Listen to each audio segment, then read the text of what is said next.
Imagine you're in a crowd, and a voice chants the same phrase again and again, until, almost against your will, you feel yourself nodding along. This isn't magic or mere accident. It's a scientific fact buried deep in human psychology. Ancient rulers, from pharaohs to emperors, used ritualistic repetition in ceremonies because they knew something modern neuroscience finally proved.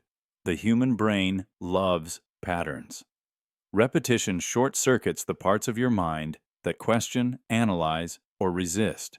When you hear a phrase over and over, "Just do it," "I'm loving it," "Yes, we can," it slips past your skepticism and takes root as something familiar, safe, and true. You're not immune. None of us are. Political leaders repeat slogans until they echo in the empty spaces of your mind. Advertisers hammer catchphrases into your subconscious so deeply you might hum them under your breath without realizing. Studies show that even a false statement, repeated often enough, feels more true than an unfamiliar fact. This is called the illusory truth effect, a glitch in your perception that corporations and cults have exploited for centuries. It's why propaganda works, why superstitions survive, why the same commercial jingle haunts you all day.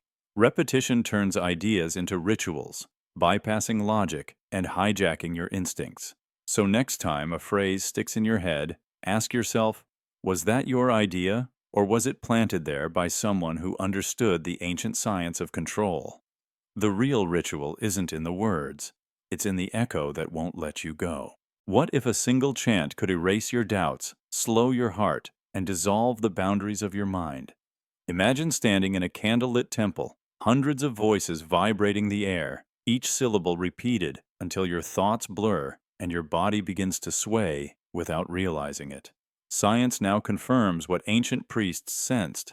Chanting is not just spiritual, but a technology of the mind. When people chant together in perfect rhythm, the brain releases oxytocin and endorphins, those chemicals that create trust, even euphoria.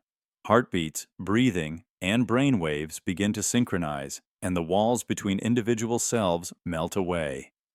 For a few minutes, you're part of something immense, a living circuit pulsing with energy.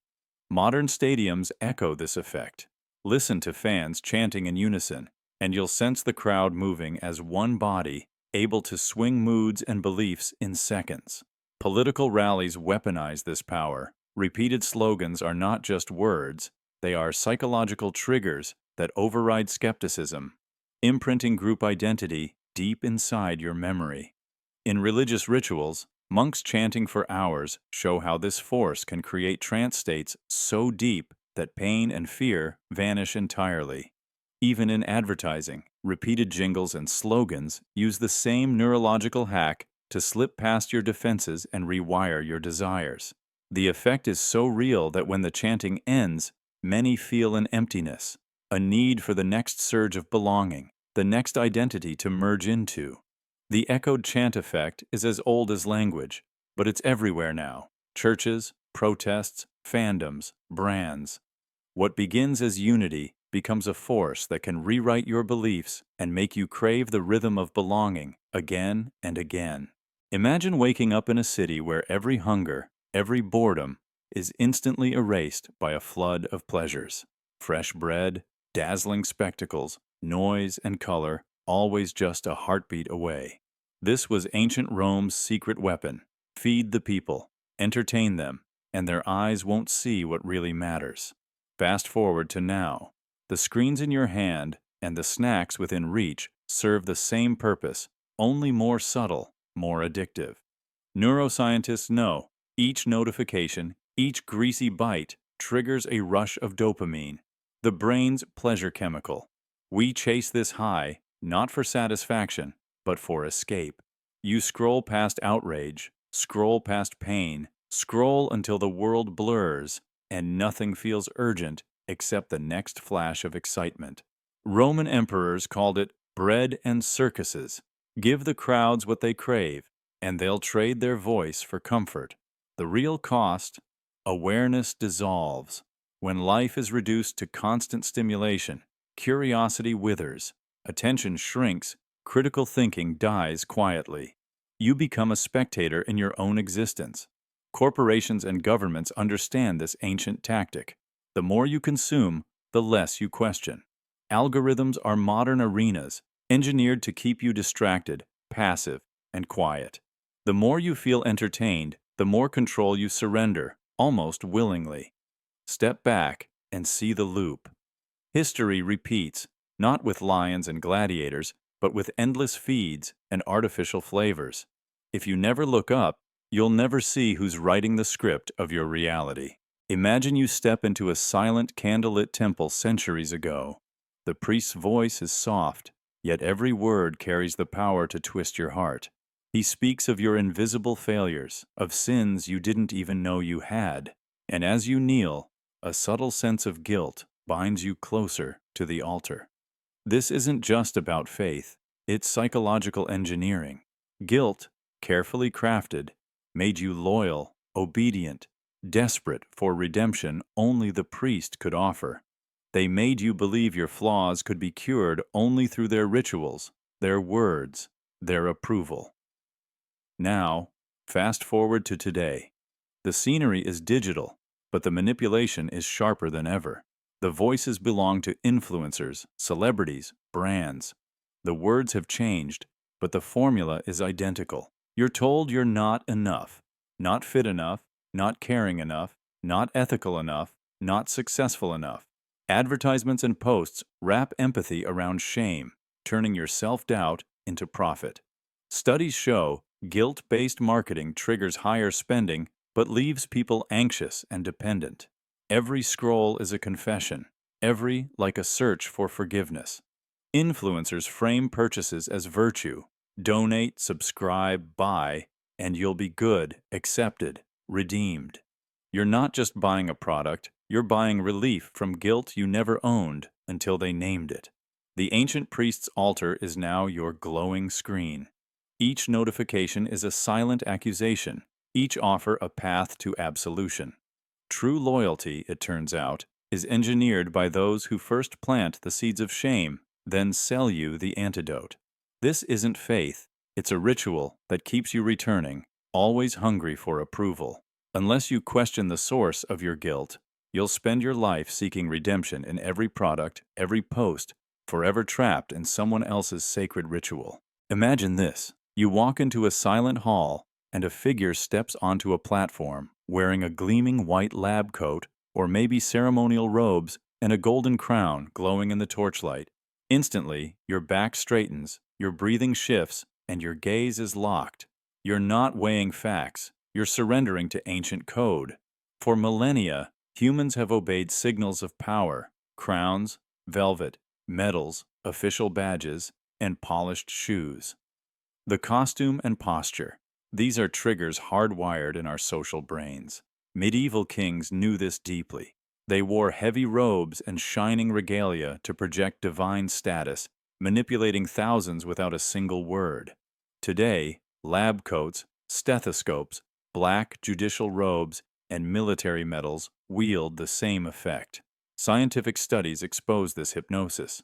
In Milgram's famous experiment, ordinary people delivered what they believed were lethal shocks simply because a man in a white coat gave the command.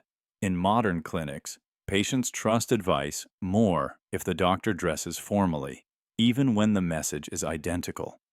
Why do cult leaders invent strange costumes and rituals? Why do politicians always speak from grand podiums with flags and banners? Because our brains still obey authority's costume before questioning its content. Con artists, YouTube gurus, even false prophets trick millions because of this ancient reflex. We crave safety, so we follow symbols, not substance. The next time you feel awe in front of a title or uniform, pause. Are you hearing truth or just a master of the world's oldest illusion? Authority, in the end, is theater for the mind. What if I told you the most dangerous book in history was never destroyed? It was simply drowned out. In ancient empires, kings and priests controlled people by banning certain texts, burning libraries, or sealing knowledge behind guarded doors. They feared the power of a single forbidden idea, a book that could unchain minds or topple dynasties. But in our world, knowledge is almost never locked away. It's hidden in plain sight, buried beneath an avalanche of noise and endless distraction. Instead of fire, we use flood. Millions of voices, headlines, notifications, and empty trends all shouting at once. The result? Truth is harder to find than ever. This is no accident. Studies show that when the brain is overloaded with options, it shuts down, giving up on seeking what's real. The forbidden book hasn't vanished, it's just been camouflaged, its pages scattered across thousands of unread tabs, its message lost in the scroll. Dictators once needed censors. Now, all it takes is a feed you can't finish. Our greatest secrets aren't erased, they're diluted, softened, made invisible by sheer abundance. So next time you wonder why the truth feels out of reach, ask yourself, is the book really gone, or are you just too distracted to read it? In an age of infinite information, the oldest trick still works. The more you flood the shelves, the easier it is to hide what matters most. What if the wisest advice you ever received was designed to mean everything and nothing all at once? Imagine stepping into a smoky temple where the oracle, eyes half shut, whispers a prophecy. You will find victory, but only if you do not act in haste. It feels profound because your mind fills in the gaps. This trick isn't ancient history. It's everywhere today. Psychologists call it the Barnum effect. People believe vague, general statements are tailor-made for them. Ancient oracles mastered this art, delivering ambiguous messages so any outcome, triumph, or disaster could be woven into their words. Fast forward to the modern world. Financial experts predict markets will rise unless headwinds appear. Tech futurists claim AI will save humanity unless it destroys us first. Even weather forecasts hedge with phrases like chance of rain or possible sunshine. The genius isn't in knowing the future, but in leaving space for your imagination to do the heavy lifting. Ambiguity feels mystical because the mind craves patterns. Uncertainty invites belief. Psychological studies show that the less specific a prediction, the more people remember it as accurate, because the details are edited by your hopes and fears. News pundits, influencers, even self-help gurus couch their insights in language broad enough to survive any reality, always seeming insightful in hindsight. The oracle illusion is timeless, a promise that forever adjusts to the facts, cloaked in certainty. We want prophecy, but we get poetry. The real danger is subtle. If every expert is an oracle, who do you trust? Ambiguity never proves itself wrong.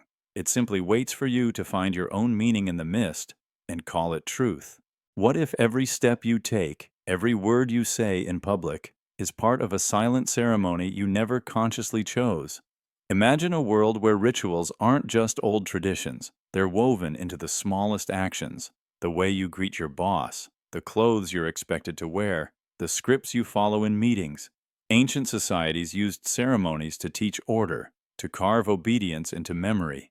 Today, social scripts play the same role.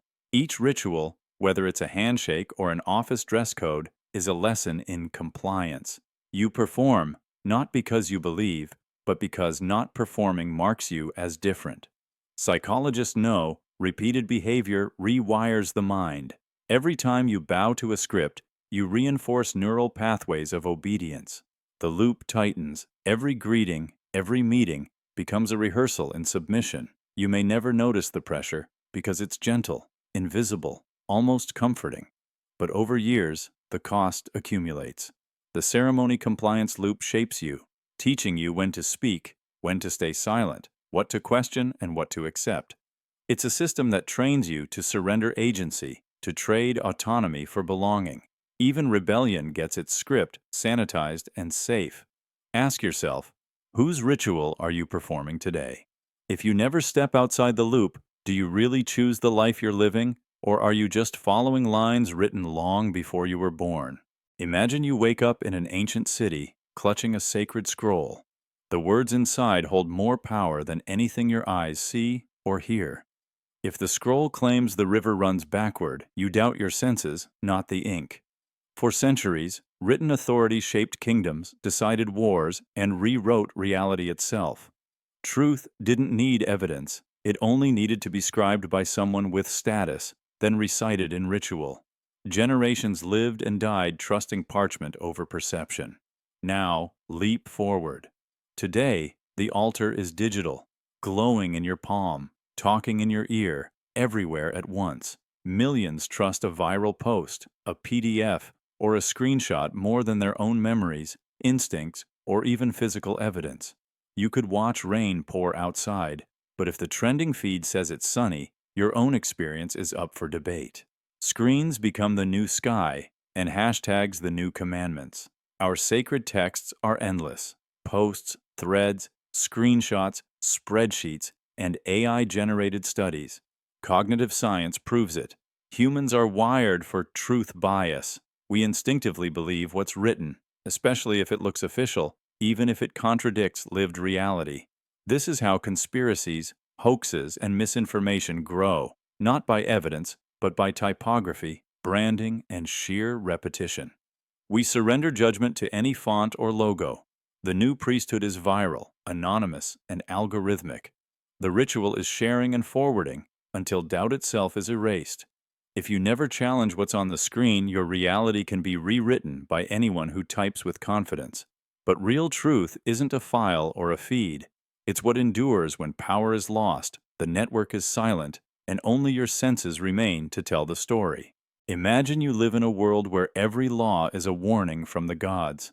Ancient rulers didn't just threaten you with punishment, they claimed to be the chosen voice of invisible powers. Break their rule, and you didn't just risk exile or torture, you risked cosmic disaster, drought, or eternal suffering. The divine threat model is psychological warfare at its oldest. Studies show people obey more blindly when punishment feels supernatural and eternal, not just physical. Temples, thrones, and rituals fused into one authority. Question the king, and you're questioning the gods who made the sunrise. Even today, this model thrives in modern disguise. Governments and corporations wrap demands in morality. If you disagree, you're not just mistaken. You're immoral, ungrateful, a danger to the greater good. The tactic is clear. Dissent is rebranded as a crime against something sacred, whether it's a flag, a cause, or a community. Think about how quickly modern debates turn into shaming and moral outrage. How wrong becomes evil. How disagreement means you deserve to be cast out. Social psychology proves our ancient fear of exile and curses hasn't faded. We're wired to dread being marked as bad. Throughout history, this fear kept societies in line, drove heresy hunts, justified wars, and manipulated millions. Now, the divine threat model powers cancel culture, online mobs, and endless moral purity tests. Next time you feel shame for questioning authority, ask, is this reason or the ghost of ancient rulers threatening you with damnation? The threat never left. It just changed its mask. Imagine you're forced to crawl through mud, shouted at, humiliated, deprived of sleep, and then, finally, welcomed as one of the chosen.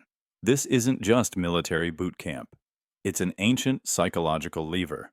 Anthropologists have documented initiation rites on every continent, from tribal scarification to grueling pilgrimages. The more you suffer to join, the more loyal you become. This is called effort justification, proven by studies like the famous 1959 experiment where volunteers who endured embarrassment valued their group far more. Modern workplaces and elite clubs use the same hidden tactic. Interns work endless hours for the promise of belonging. Employees are overloaded until exhaustion feels like proof of worth. Fraternities haze recruits so that shared misery becomes sacred glue. The paradox is simple. If you invest pain, you can't admit it was pointless. So you stay, defend the system, and call it pride. Even cults and abusive relationships rely on this suffering filter. pain rebranded as transformation. When you watch someone boast about surviving the hardest job or the toughest initiation, remember, their brain is protecting them from regret. The more it hurt, the more they need to believe it mattered. In an age that worships hustle and endurance, ask yourself if the suffering is really a badge of honor, or a trap designed to make you cling tighter to something that never deserved your loyalty. What if a single word could freeze your mind and erase every doubt you had? Imagine standing before a man in ornate robes who says nothing extraordinary, yet the crowd kneels simply because he is called Pope. Throughout history, humans have obeyed titles more than individuals. Pharaohs declared themselves gods, and millions bowed without question. Psychologists call this the authority bias, the tendency to treat those with titles as automatically credible. In one study, researchers dressed an actor as a doctor and had him give dangerous advice. Almost every participant followed it without argument, simply because he wore a lab coat. This same spell binds modern life. We obey CEOs, judges, influencers, and gurus, not because their ideas are flawless, but because their labels trigger a reflex to submit. The title becomes a shortcut, a symbol that switches off critical thinking. Even in politics, candidates who wrap themselves in historic titles, senator, president, commander, can make ordinary statements feel profound. The sacred title spell is an invisible contract. When you accept the label, you surrender part of your judgment. Marketing exploits this too. Companies call managers chief visionaries or masters to create awe and compliance. Studies show that people are more likely to agree with instructions when they come from someone introduced with an impressive title, regardless of content. It's a powerful illusion, older than any religion, stronger than reason. The real question is whether you can see past the spell before it decides what you believe. Imagine being told that your life has already been mapped by some invisible force, that every struggle you feel is just a necessary step in someone else's grand design. In ancient times, kings claimed a divine right to rule, insisting their power flowed straight from heaven. Questioning them wasn't just treason, it was heresy. Today, the myth has evolved but never vanished. Politicians and CEOs invoke destiny, vision, or legacy as if their authority is inevitable, ordained by history itself. Neuroscientists understand how stories of destiny hack our brains. Humans crave certainty, and when leaders wrap their ambition in the language of fate, it soothes our fear of randomness. We want to believe there's a script, that all this chaos has a purpose. But here's the trap. When you accept the myth of destiny, you surrender your power to question. You allow someone's narrative to swallow your own.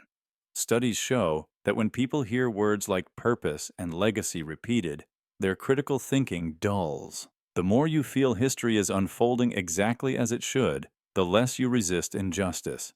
Destiny becomes a shield for corruption. The next time a leader tells you they were born for greatness, remember that every tyrant once claimed the same. The future isn't written in sacred texts or carved into stone. It's built by ordinary choices. If you never challenge the myth, you're not a participant in history.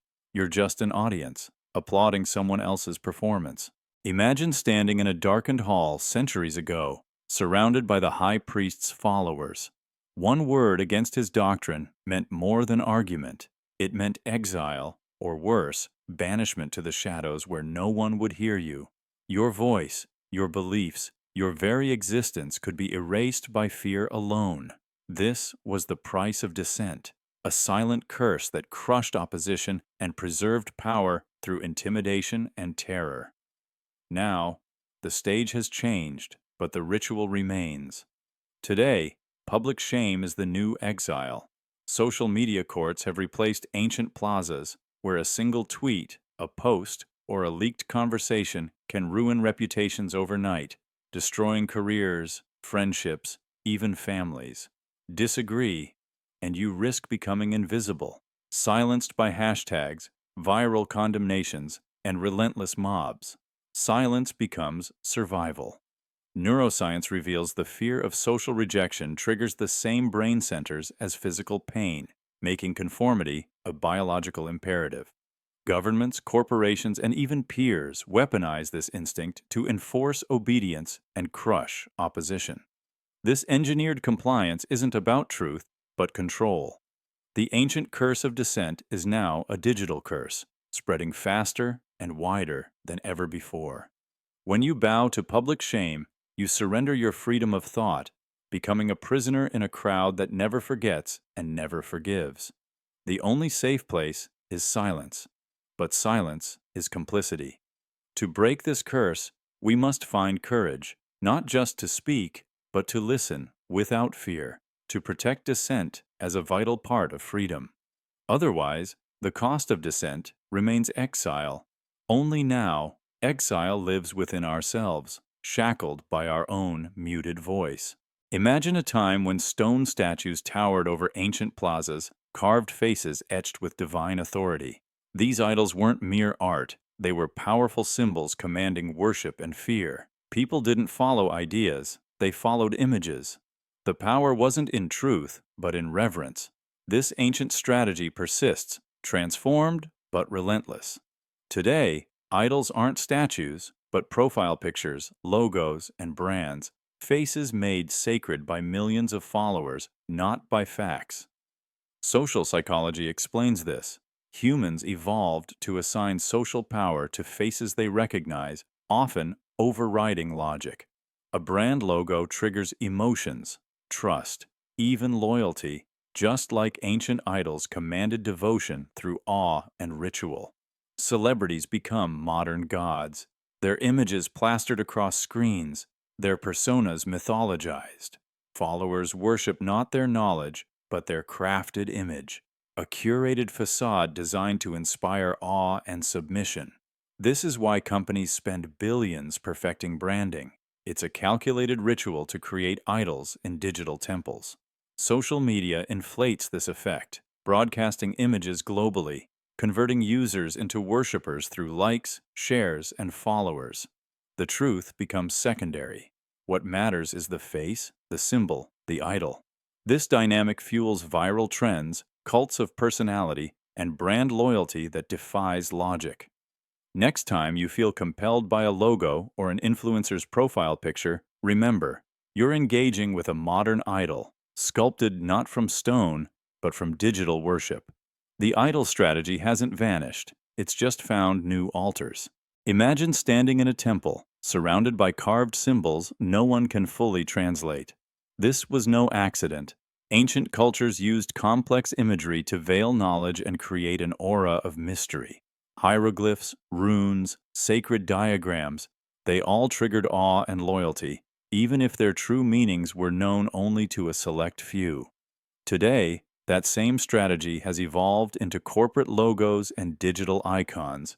You might think a brand's logo is just decoration, but neuroscience shows symbols bypass rational analysis and go straight to the brain's visual processing centers.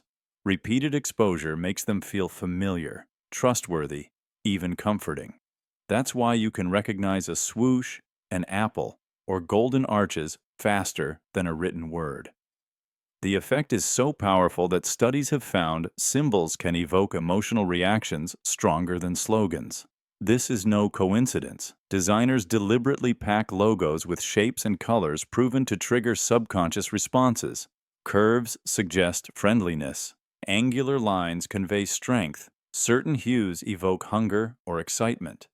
When you scroll through your phone or walk down a supermarket aisle, you're navigating a maze of crafted visual triggers, each competing to occupy mental real estate. The overload of symbols isn't just clutter, it's a modern form of enchantment. So next time you feel drawn to an icon or a brand without knowing why, remember, your instincts are being steered by a method as old as civilization itself. What feels like choice is often just recognition, a shortcut that skips your logic and goes straight to loyalty. What if the moment someone claimed to be chosen, your brain started rewriting their flaws as virtues?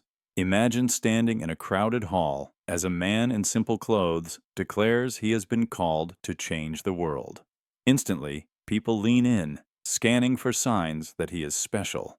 This is the chosen one bias, a reflex that makes us reframe ordinary people as saviors. Ancient religions crowned prophets, elevating their words beyond question. Movements turned charismatic leaders into messiahs, even when their predictions failed. Psychologists have studied this phenomenon and found that when people believe a leader has a divine mission or higher calling, their critical thinking shuts down. In one experiment, participants were more likely to trust decisions from someone described as anointed or guided, regardless of any evidence. Modern culture hasn't evolved past this bias. CEOs declare themselves visionaries, influencers claim to be spiritual channels, and politicians insist that destiny placed them on the stage. Each claim to a special purpose creates a halo of immunity. Every contradiction, every failure is rationalized as part of the chosen one's mysterious plan. Even cult leaders thrive on this bias, weaving stories of secret knowledge and cosmic purpose to demand devotion.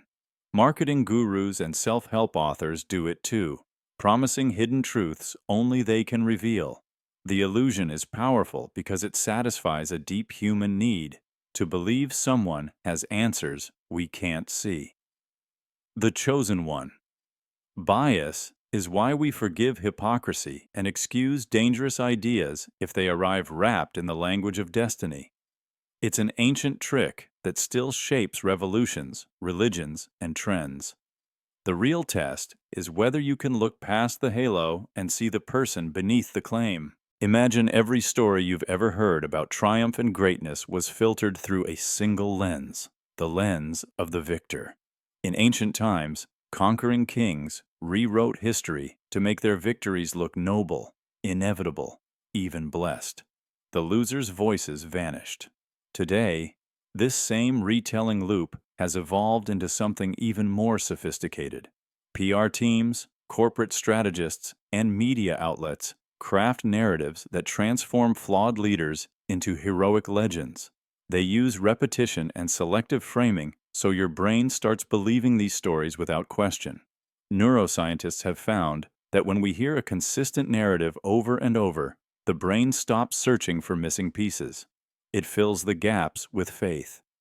This is why the myth of the perfect hero survives. When a company faces scandal, watch how quickly they produce polished documentaries and interviews celebrating their founder's vision. When politicians fail, they release memoirs casting every mistake as a hidden triumph. The hero retelling loop isn't just propaganda. It's a psychological technique that exploits our need for simple, reassuring tales. But here's the truth. No hero is inevitable. No victory is pure. When you surrender your skepticism, you give away your power to question. History is never just the story you're told. It's the story someone wants you to believe. If you never look past the curated legend, you become part of the audience clapping on cue, never realizing the script was written to keep you passive. Imagine you were born in an ancient city where decency was law. The elders wrote endless codes about how to speak, how to dress, how to think. These rules weren't about virtue, they were about obedience. If you questioned them, you were labeled impure, unworthy of respect, sometimes unworthy of life itself. This was how empires tamed rebellion, by convincing you that challenging authority made you indecent. The punishment was exile, or ritual humiliation in front of your peers. Fast forward to today, and the same script plays out, only the language has changed. Now, the codes are hidden inside corporate policies, HR trainings, and viral outrage. If you say the wrong word or show the wrong opinion, you risk being exiled from your career, your friendships, your own identity. Neuroscience shows the fear of social punishment lights up the same brain circuits as physical pain, turning conformity into a survival instinct you can't easily ignore. That's why people nod along with ideas they secretly reject, why they post slogans they don't believe. Decency becomes a weapon, a polite mask over raw coercion. Cancel culture rewards conformity disguised as compassion. Companies and institutions wrap control in soft language, safe spaces, inclusion, community, but the goal is the same: absolute obedience. The ancient morality codes once called you heretic or blasphemer. Today, they call you problematic, toxic, unsafe. But the result is identical. Your voice disappears before it can threaten the established order. The most effective prisons don't have iron bars. They have etiquette. They have rules that look like kindness but function as chains. To break free, you must risk seeming indecent, because when politeness becomes mandatory, honesty becomes rebellion. Imagine waking up one morning to find every record of your past erased. No books, no photographs, no trace that you ever existed. Ancient rulers mastered this weapon. They burned archives, destroyed scrolls, and chiseled names off monuments to erase their enemies from history. This wasn't random destruction. It was a calculated ritual to control identity itself. If no memory remains, no one can question the new narrative. Modern science calls this collective amnesia a form of psychological warfare. People need continuity to feel real. When memory is stolen, you become easier to manipulate. Today, the ritual has evolved. Instead of fire, we have algorithms. Information can vanish silently, de-indexed, de-ranked, or shadow banned before you even notice it existed. Your feed becomes a curated illusion, a tidy world scrubbed of inconvenient truths. Studies show that when people can't access old data, they start believing whatever version remains. The absence feels natural, like the truth never existed. Think of a controversial article that quietly disappears, a video that stops appearing in search, a historical fact that gets buried under a flood of noise. It's not always malicious, but the effect is the same: erasure. The ancient bonfires of memory have been replaced by invisible code. The next time you scroll past a polished feed, remember, you're seeing a version of reality shaped by unseen hands. Question what's missing, not just what's shown. The memory erasure ritual didn't die with burning libraries. It simply became more efficient, more invisible, and far more seductive. Imagine living in a kingdom where every prophecy, every sacred law, came from a single robed figure claiming to channel divine will. You never saw the gods, only the priest's performance. In ancient empires, rulers installed puppet priests to sanctify their authority. The message was simple: obey, because heaven demands it.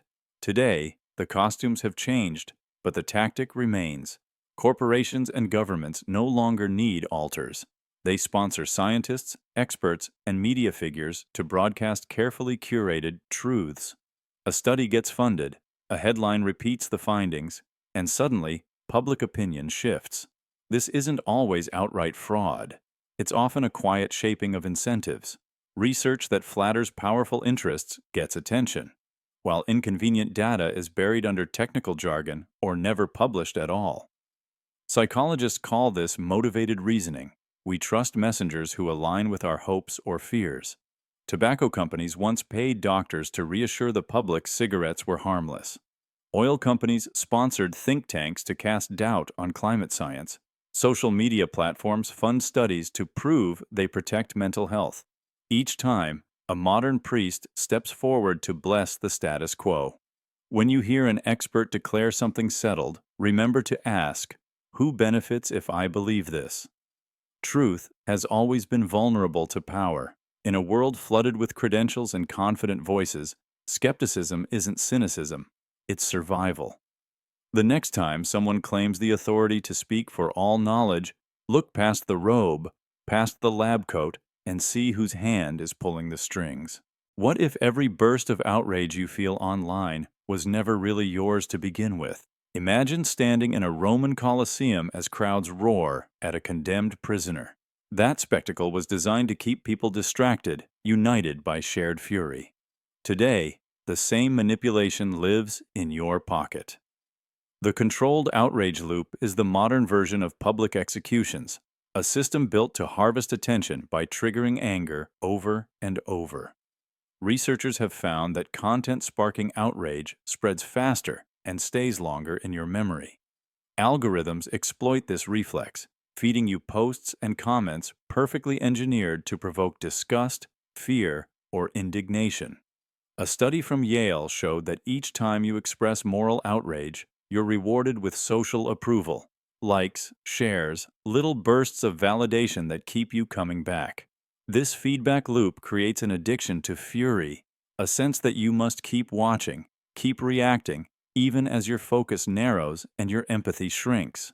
Political campaigns, media companies, and influencers have mastered the formula: exaggerate, simplify, then watch the flames grow. The outrage doesn't just shape your opinions, it becomes your identity. You start to feel more alive when you are angry, more connected when you're part of a digital mob. But the real purpose is simpler: to keep you online, scrolling endlessly, unable to look away. What began as genuine passion is transformed into a product, a fuel for algorithms designed to measure your engagement and sell your attention to the highest bidder. The Colosseum is gone, but the architecture of rage remains, hidden behind your screen. The question is whether you can break the loop, or whether it will break the part of you that remembers how to think for yourself. Imagine believing that the person who hurts you most is also the only one who can save you. In ancient cults, initiations were designed to break you down: ritual humiliation, isolation, exhaustion. Once your identity was shattered, the leader offered comfort and belonging. This created a trauma bond so strong you would defend the group even as it destroyed you. Today, the same doctrine thrives in different disguises. Toxic workplaces overwhelm you with impossible demands, then reward you just enough to keep you grateful. Manipulative partners alternate between cruelty and affection, until your sense of reality fractures. Neuroscientists have shown that intermittent reinforcement, random bursts of validation amid stress, creates powerful psychological dependence. Your brain links relief to the very source of pain. This is why victims often cling to abusers, believing no one else can understand them. In corporate culture, this looks like leaders who love bomb teams with praise after periods of chaos. In politics, it's a crisis manufactured so a savior can emerge. The trauma bond doctrine exploits the deepest human need: connection. When fear and affection are fused, it becomes nearly impossible to walk away. But recognizing the pattern is the first step to breaking it. Ask yourself, are you loyal to something because it lifts you up, or because it first made you feel worthless? If you never question who benefits from your loyalty, you risk confusing captivity for devotion. Imagine standing in a vast medieval square, shoulder to shoulder with a silent crowd. You bow not because you believe, but because everyone else is bowing, and no one dares to break the pattern. This was the ancient freeze, a collective paralysis born from fear, habit, and conformity. Fast forward to now, and the square has become a screen. You scroll, you like, you watch. You are surrounded by millions, but you feel alone. Psychologists call this pluralistic ignorance. Everyone privately doubts, but publicly complies. Neuroscience shows that passive consumption triggers a freeze response in the brain's survival system, shutting down the impulse to speak or resist. You become less likely to question, less likely to disrupt, more likely to surrender. This is no accident. Every platform is engineered to keep you scrolling, frozen in place, obedient not by chains, but by invisible algorithms. When you see thousands of likes and comments, your instincts whisper, follow, don't disrupt, stay safe. Social media thrives on your silence. The longer you remain passive, the more predictable you become, and the easier it is to sell you the next idea, the next product, the next belief. Ancient rulers needed armies and punishments to enforce submission.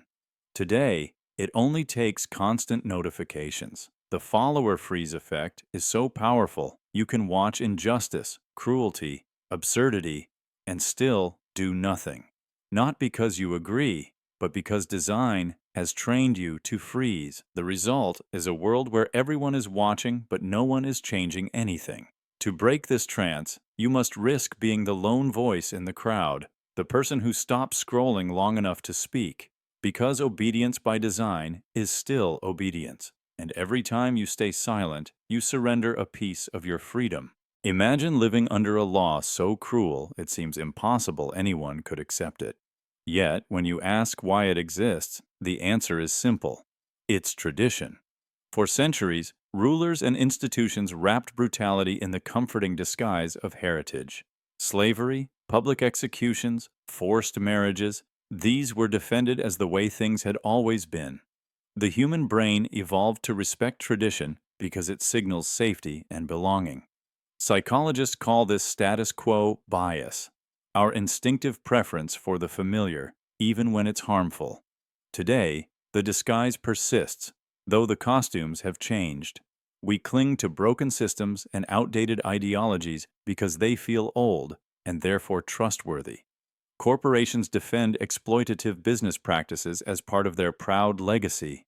Political groups celebrate rituals that were born in eras of ignorance and oppression.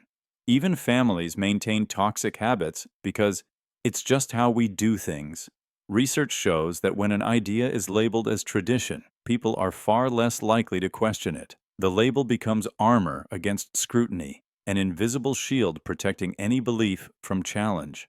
That's why tradition is one of the most effective tools of control. It stops debate before it starts. Next time you hear that something must be preserved because it's old, pause and look closer.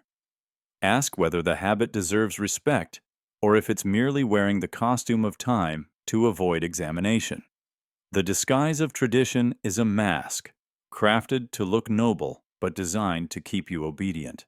Imagine waking up one morning to discover your ruler has declared a new enemy, an unseen threat you've never encountered.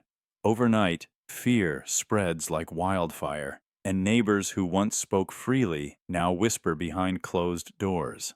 In ancient empires, leaders understood a simple truth: nothing unites people faster than a common foe. Roman emperors blamed external tribes for internal failures. Medieval kings accused heretics of plotting collapse. By inventing enemies, they created a shared identity and a reason to obey.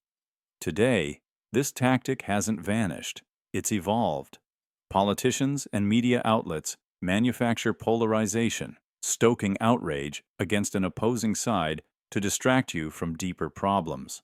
Social scientists call this moral panic. When a group is painted as dangerous, people rally around authority, surrender freedoms, and feel virtuous doing it. Corporations exploit this too, framing competitors as existential threats to justify monopolies or bad behavior. The logic is always the same: divide, inflame, consolidate power. Studies show that fear of an enemy triggers the amygdala, the brain's threat center, making you more likely to accept authoritarian measures. Even algorithms participate, feeding you headlines designed to keep you angry and loyal. When everyone is convinced someone else is the problem, no one questions who profits from the division. The next time you hear a call to arms against an alleged enemy, pause. Ask yourself, was this threat created or discovered? In a world addicted to conflict, recognizing the puppet strings might be the only way to stay free. What if the identity you defend every day was just a costume someone handed you at birth? Imagine a medieval village where every child is told their role before they can read. You will be a farmer.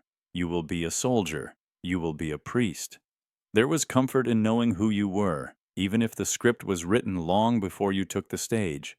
Today, the names have changed, but the leash remains. Now, you are a consumer, an employee, an influencer, a brand.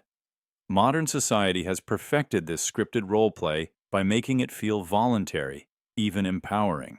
Psychologists call it social labeling, the process by which expectations shape behavior so completely that you mistake them for your own deepest desires.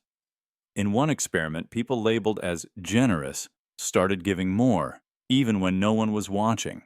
Another study found that children praised for being smart felt compelled to prove it constantly, terrified to slip out of character. The same principle applies to adults.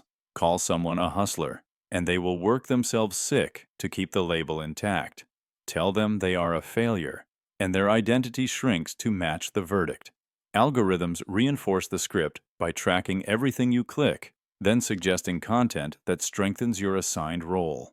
You become a predictable character, easier to sell to, easier to control. Even rebellion becomes another costume, a pre-approved narrative of resistance with merchandise waiting at the end.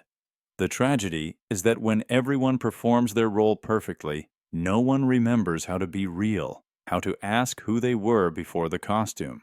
The question is whether you can tear up the script before it becomes the only story you know how to live. Imagine standing before two doors, each painted a different color, each promising freedom. You pick one, certain you've exercised your right to choose, but behind both doors waits the same master, the same cage. In ancient empires, rulers offered the illusion of choice, two candidates for leadership, both loyal to the same dynasty. The people believed they had a voice, but every path led to the same throne. Today, the false choice trap has evolved into politics and commerce. You're told you can pick between parties that sound different but serve identical interests. You're offered products with competing ads but the same parent company. Neuroscientists call this a confidence trick on the brain. When you perceive choice, dopamine surges, making you feel empowered even when your options are illusions. Marketing strategists and political consultants exploit this. They design polarizing language and superficial conflict to keep you emotionally invested. Studies show that when people believe they have agency, they stop looking deeper. The game ends before it begins. If you think your choice matters, you're less likely to rebel. This is the brilliance of the trap. It flatters your ego while stealing your autonomy. The next time you're offered a decision, pause and ask, who benefits no matter what I pick? If you never look past the surface, you'll spend your life moving between identical cages, mistaking motion for freedom and loyalty for self-determination. Imagine you were born in a kingdom where festivals erupted every month. Bright banners, music, and feasts poured through the streets. The king didn't care if you were happy. He cared that you were busy. This was the ritual distraction model. Keep the people entertained. Keep them too occupied to question why the walls were crumbling or why their children were hungry. In ancient Rome, it was called bread and circuses. Cheap food and lavish games to dull the public's mind. Fast forward to now, and you'll find the same tactic in sharper disguise. Instead of parades, you have endless notifications. Instead of religious holidays, you have flash sales, influencer challenges, streaming binges, in algorithm-fed trends. You are always occupied, mentally crowded, but spiritually hollow. Neuroscientists have found that constant novelty triggers dopamine loops that keep you chasing stimulation. You feel productive, engaged, alive. But underneath, nothing changes. The same inequalities remain. The same unasked questions linger. Corporations and institutions learned that a distracted public is a compliant one. If your attention is fractured into 1,000 fragments, you have no energy left to rebel, to reflect, to demand something better. The ritual distraction model thrives because it feels good in the moment. You think you are participating, but you are consuming. You think you are connecting, but you are numbing. The ancient festivals were designed to pacify the masses. Today's festivals just fit in your pocket. To see clearly, you must be willing to step away from the constant noise, to let your mind feel the silence it's been taught to fear. Because a mind forever distracted is a mind that can be controlled without ever realizing it's surrendered. Imagine being born into a family whose name alone commands respect and fear. You didn't choose this lineage, yet every expectation, every debt, every demand is passed down like a chain you're forced to wear. Ancient rulers used bloodlines as a weapon to bind loyalty. The idea was simple. You must obey because of who your ancestors were. For centuries, dynasties claimed divine right, insisting that betrayal of the crown was betrayal of your own heritage. The psychological grip is powerful. Studies show that humans instinctively feel loyalty to any group they're born into, even when it causes suffering. Today, the same logic thrives in quieter forms. Brand loyalty convinces you to keep buying products because your parents did.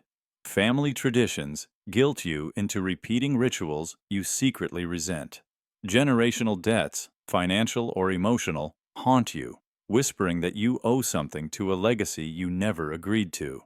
This is the modern legacy chain binding. It feels noble to honor the past, but the instinct can become a prison. Corporations exploit it, branding themselves as timeless, so you'll feel disloyal switching to something new. Families wield it to keep children locked in unspoken contracts. Even communities use it to shame anyone who dares to question inherited beliefs. Next time you feel guilt for breaking with tradition or refusing an old obligation, ask yourself, is this loyalty or just fear dressed as virtue? The legacy chain. Binding survives because it feels righteous to surrender. But freedom often begins the moment you realize you can break the chain. Imagine kneeling in a cathedral centuries ago, listening to a sermon that told you your soul was unworthy without sacrifice and repentance. Shame wasn't an accident, it was a tool, carefully crafted to keep you obedient. Ancient religions mastered this art, promising redemption if you confessed your flaws and accepted guidance. Today, the pulpits have changed, but the ritual of shame endures. Instead of salvation, it sells you products. Every billboard, influencer, and glossy magazine whispers the same message: you are not enough. Your body should be leaner, your skin smoother, your work more productive. Psychologists call this manufactured inadequacy. Studies show that when people feel shame, they're more likely to spend money to soothe it. That's why ads often create the wound before offering the cure. Fitness brands showcase impossible physiques, then promise transformation for a price. Luxury companies imply you're failing if you don't own the latest status symbol. Even productivity apps warn that without their system, you're wasting your life. The result is a modern form of spiritual manipulation. Guilt without absolution, striving without satisfaction. The cycle never ends, because perpetual shame keeps you consuming. It's no different from the confessions of old, just rebranded in sleek packaging. So the next time you feel that hollow ache of not measuring up, pause. Ask yourself, who profits from your shame? In a world eager to monetize your insecurities, refusing to buy redemption might be the most radical act of all. What if the sweetest praise you ever received was really just a leash disguised as a gift? Imagine ancient scribes copying royal decrees with perfect obedience. For every scroll they finished, without questioning the king's orders, they were given coins, titles, the illusion of importance. This ancient trick never disappeared. Today, it lives in modern offices, where compliance is rewarded with promotions and quiet employees are praised as team players. Psychologists call this operant conditioning, when behavior is shaped by rewards so consistently that you stop noticing the cage being built around you. A famous experiment by B.F. Skinner showed how animals would press a lever over and over to get food, eventually forgetting they had any other choice. In the corporate world, that lever is the promise of recognition. Every time you stay late without complaint, every time you nod along in meetings, you're handed small tokens of approval, a performance bonus, an award, a glowing email from a superior. These rewards feel like success, but their real purpose is to train you to never question the system that feeds you. Social media uses the same tactic. Influencers who avoid controversy are rewarded by algorithms, while those who speak out risk invisibility and demonetization. The praise becomes currency, and silence the price of belonging. The compliance reward trick is powerful because it replaces your instincts with a reflex to please authority, to perform without asking why. Over time, the fear of losing praise becomes stronger than any desire to be true to yourself. The real danger isn't that you'll fail to rise, it's that you'll succeed by becoming exactly what they need you to be, never realizing the cost. Imagine waking up to find your neighbor crowned a living god, their face stamped on every coin, their words treated as sacred law. In ancient empires, rulers were deified to make their power feel inevitable, beyond question. You couldn't challenge a god. Today, the idolization loop has evolved. We no longer worship kings draped in jewels. We worship billionaires in hoodies and influencers holding cameras. The illusion is the same. We credit them with superhuman vision, magical instincts, a destiny no ordinary person could ever share. Neuroscientists call this prestige bias. Our brains are wired to believe that those who appear successful must be inherently superior. The repetition of their stories, how they alone saw the future, rewires our critical thinking. Each time you scroll past glowing headlines or fawning interviews, the myth deepens. This is why we excuse failures and scandals. When someone is your idol, you filter reality to protect the fantasy. Studies show that people will rationalize almost anything to preserve their faith in an icon. The idolization loop becomes self-reinforcing. The more you admire them, the more you surrender your agency. You stop asking questions. You start believing that your worth depends on their approval or attention. But every myth has cracks. No one is infallible. The next time you feel awe, pause, and ask, "Am I seeing a person or a carefully constructed legend?" If you never question the pedestal, you risk living your life as a spectator to someone else's performance. Imagine you were born in an empire where some slaves were granted a fragile piece of parchment called freedom. You could work, you could own a little, you could pretend you were no longer owned, but you still served the same system that once chained you.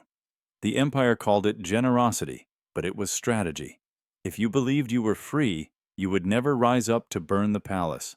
This is the token freedom illusion, permission disguised as liberation. Fast forward to today, and the parchment has become options, endless small choices designed to keep you convinced you're in control. You can customize your profile picture, pick between brands owned by the same conglomerate, or express outrage within carefully fenced platforms. The system is unchanged. You are still fueling it with your time, your money, your attention. Studies show that when people are offered tiny choices, they feel more satisfied and less likely to rebel, even if the big picture stays exactly the same. This is called the illusion of agency, and it's one of the most effective forms of control ever created.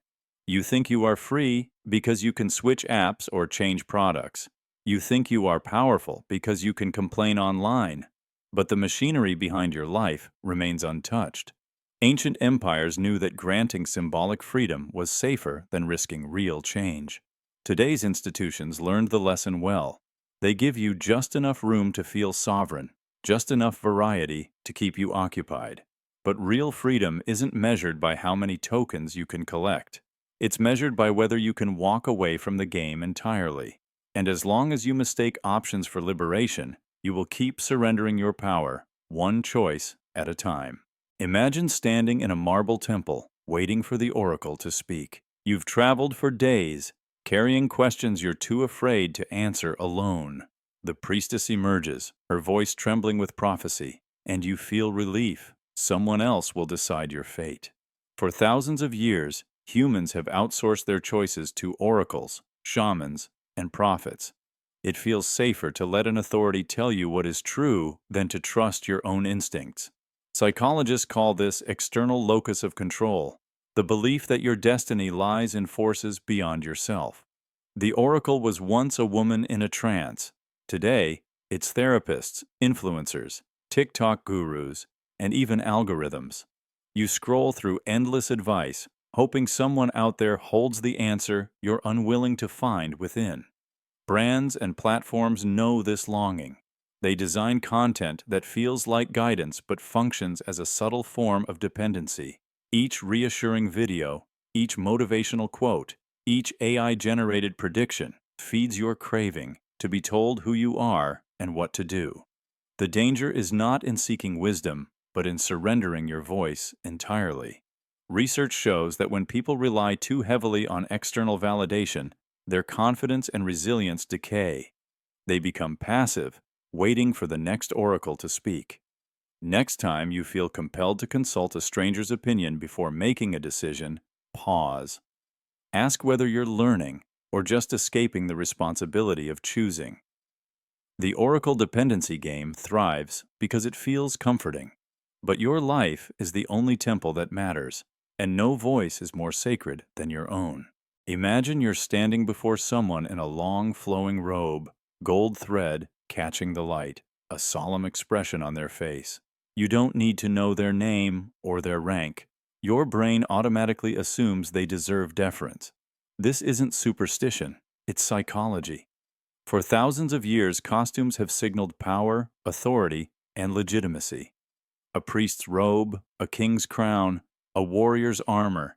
Each one was a shortcut for obedience. Today, the symbols have evolved, but the reflex remains. Researchers call this the costume compliance bias. We unconsciously trust and obey people in uniforms, badges, or expensive suits.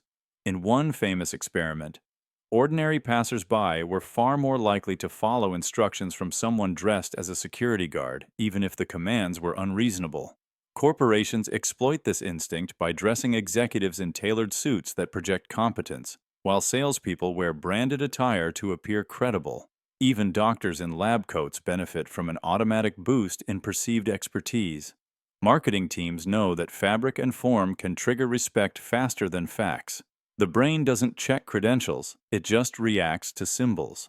When you see a polished uniform or a luxury logo, it feels safer to comply, to believe, to follow. But remember, costumes are performances, not proof. The next time you feel yourself nodding along because someone looks official, pause. Ask yourself whether you're responding to substance or to centuries of ritual. In a world skilled at dressing up power, seeing past the costume might be your only defense. What if your most private desires were never truly yours? Imagine drifting to sleep in a palace where a king commands his scribes to carve symbols into your walls. Sun discs, hunting scenes, secret markings designed to seed your dreams with loyalty. Ancient rulers believed that controlling images could control the mind. Today, the same spell has evolved into something even more precise. Psychologists call it priming, when subtle cues influence your choices without you ever realizing. Modern algorithms are built to master this art. Each time you scroll past an ad, a headline, or a carefully selected image, tiny seeds are planted in your subconscious. By the time you close your eyes, the symbols have already taken root. Researchers have found that even brief exposure to certain words or pictures can shape your behavior hours later. A study showed that participants who glimpsed words about aging walked more slowly afterward, never suspecting why. Now imagine this effect multiplied by billions of data points.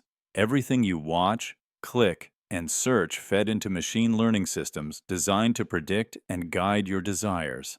The result is a new kind of dream control. You think you are forming your ambitions independently, but the menu of possible futures was written for you in advance. Influencers and marketers rely on this spell to make you crave products before you know they exist. Politicians use it to inject slogans into your imagination, so their ideas feel inevitable. The dream control spell is powerful because it happens quietly. No crown, no decree, just an endless stream of images that sculpt the architecture of your longing. The real danger is not that you will lose your freedom, but that you will never notice it slipping away. Imagine living in a world where your worth was carved into your skin. In ancient tribes and empires, tattoos, burns, or scars were the ultimate proof of loyalty. If you bore the mark, you belonged. If you didn't, you were an outsider forever. The pain wasn't just tolerated. It was a rite of passage, a bond no words could rival. Today, the loyalty scar marking has evolved into something more palatable, but no less powerful. Exclusive merchandise, hashtags, and insider language create invisible brands that mark who you serve. Neuroscientists know that symbols tap directly into the brain's reward system.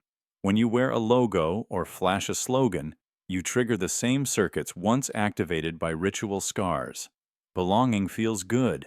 Exclusion feels dangerous. Marketers exploit this ancient instinct. They engineer scarcity, limited editions, members-only communities, secret drops, so you'll prove your devotion again and again.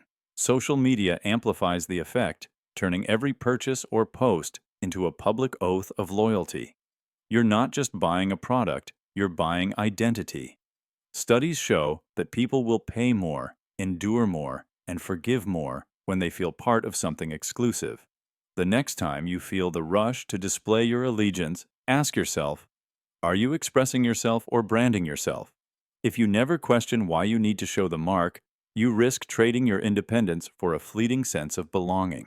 Imagine you were born in an empire where the rulers demanded endless sacrifice.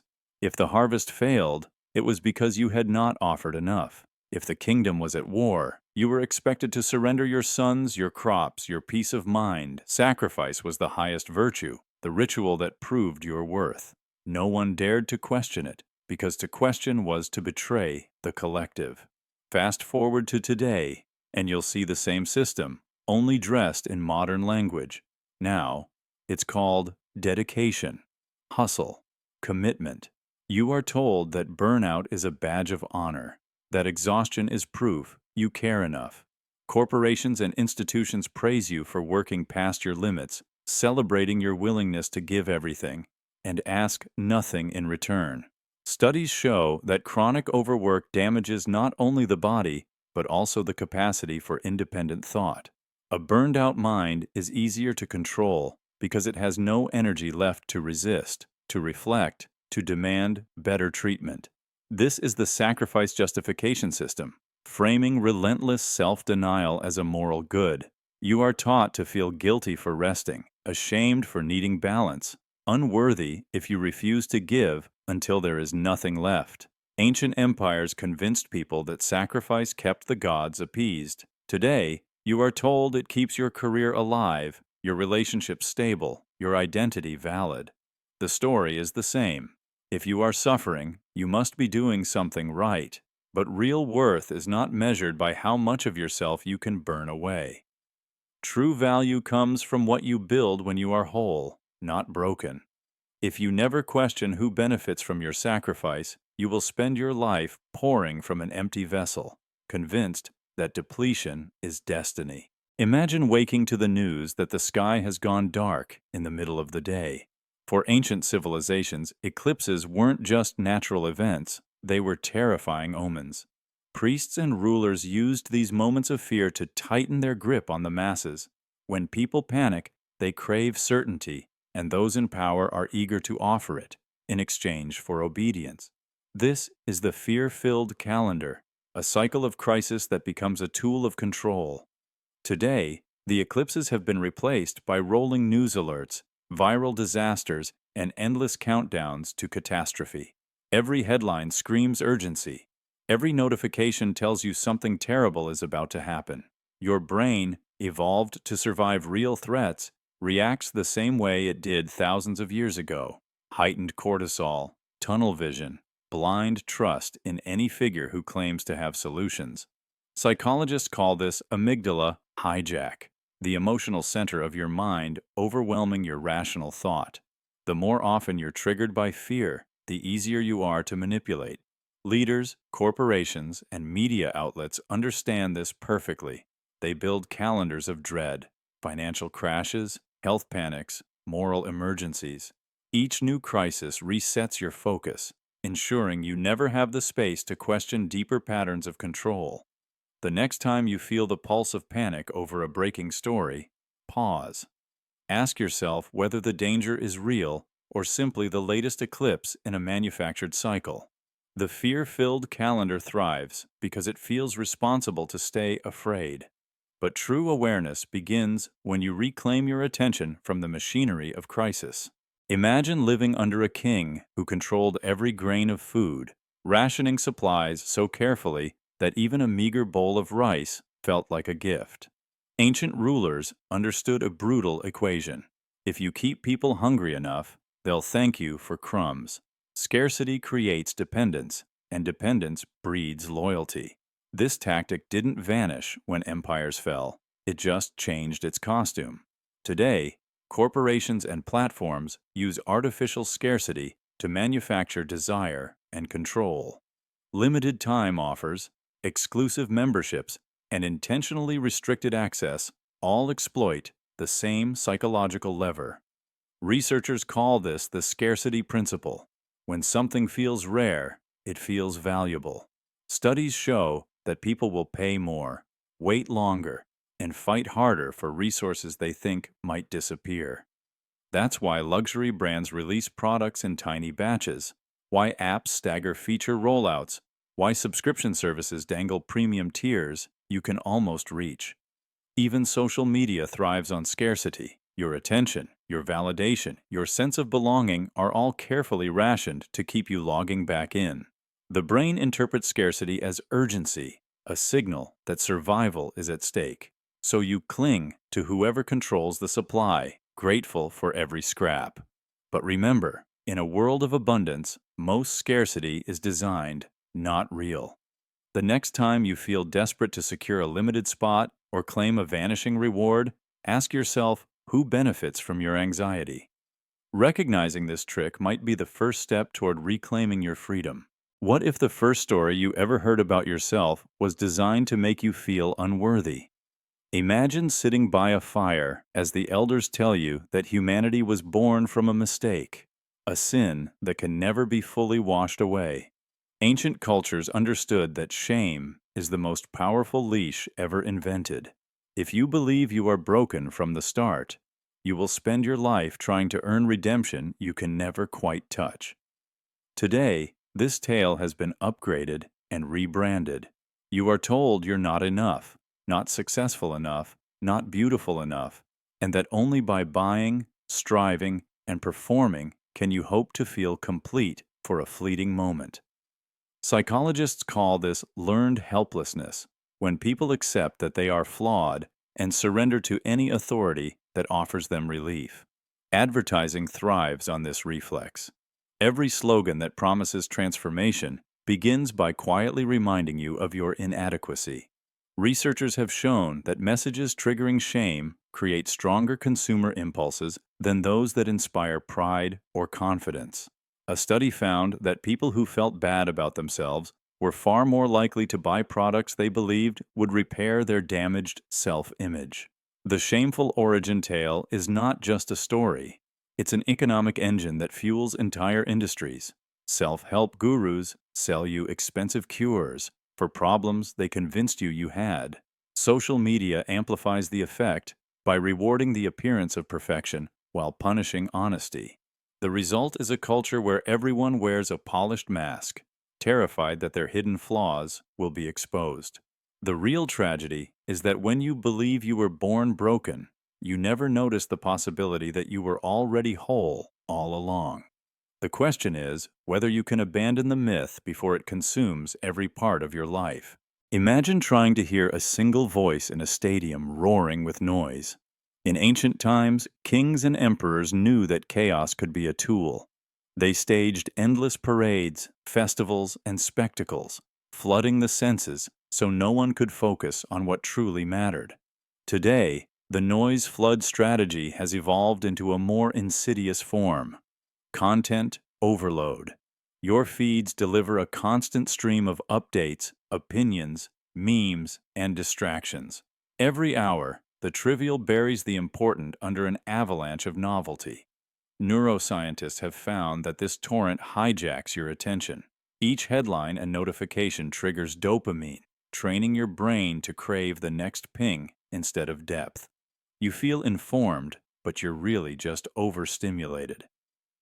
Politicians and corporations exploit this flood. When scandals emerge, they release a barrage of announcements and controversies to scatter your focus. The tactic works because your mind has limits. Cognitive overload dulls critical thinking, making it easier to slip misinformation past your defenses. You become a spectator of spectacle, numbed to meaning. Studies show that when people face too much information, they retreat into simple emotions: outrage, amusement, resignation. The next time you feel overwhelmed, pause and ask, who benefits from this noise? If you never clear the static, you risk surrendering your attention, the most valuable currency you have, to those who profit from your confusion. Imagine you were born in a city where every century, the rulers built a gleaming new temple on the ruins of the old one. The stones were polished, the symbols updated, but beneath the foundation, the same cracked pillars still held everything up. The people called this progress. They bowed to each new monument, convinced that the future was finally arriving. Fast forward to today, and you will see the same ritual in a different costume. Now, it's not temples, it's technology. Every upgrade, every platform, every device is branded as liberation. You are told that faster networks mean more freedom, that smarter algorithms mean a fairer world. But often, the new tools simply reinforce the old constraints. Studies show that constant connectivity makes people more anxious and less autonomous. Surveillance is easier, distraction is total, and dependency grows. The illusion of progress is the idea that novelty is always improvement, that the latest innovation is automatically a step toward enlightenment. Ancient empires buried the past under fresh stone to hide the decay. Today's systems bury it under sleek interfaces and promises of disruption. But underneath, the same dynamics remain: centralization of power, erosion of privacy, and the quiet expectation that you will surrender more of your time and thoughts. You think you are escaping the cage, but the bars just move farther apart, so you don't feel them pressing in. Real progress is not measured by how new something looks, but by how much it empowers you to choose your own direction. If you never question what lies beneath the shining surface, you will keep applauding each fresh layer of paint on the same ancient prison, convinced that your cage has turned into a palace simply because someone called it progress. Imagine being born with a surname that opens doors before you can even speak. In ancient times, royalty passed identity through blood, crafting dynasties that claimed divine favor. Your worth, your power, and your destiny were stamped onto you by ancestry. This was bloodline branding, the idea that family lineage alone proved you deserved privilege. For centuries, kings justified wars and wealth by pointing to inherited titles. The illusion was so powerful that entire populations accepted the idea that blood determined legitimacy. Today, the costumes have changed, but the pattern remains. Legacy admissions to elite universities prioritize applicants with the right last names, regardless of merit. Corporations quietly hand over leadership to heirs, not innovators. Political families pass power like an heirloom, expecting loyalty from a public conditioned to revere familiar brands. Psychologists call this halo effect, where a single attribute, like a prestigious surname, makes people assume competence and virtue. Studies show that when individuals inherit wealth or status, society is more likely to rationalize their success as earned. This is the modern twist. We pretend the dynasty is a meritocracy. The story feels cleaner that way. Meanwhile, those outside the bloodline branding struggle to climb invisible walls they didn't create. The next time you see a name celebrated simply because it's old, pause. Ask whether you're witnessing genuine achievement or the echo of ancestral power. Bloodline branding thrives because it looks like tradition. But at its core, it's an ancient mechanism designed to keep you obedient to a name you'll never share. Question it, and you reclaim your own measure of worth. Imagine stepping into a hidden room where everyone wears the same scar, proof they endured the same ritual. In ancient cults and secret societies, shared wounds weren't just consequences, they were currency. Trauma became the price of belonging, the mark that separated insiders from outsiders. Psychologists call this trauma bonding, the paradox where suffering makes loyalty stronger.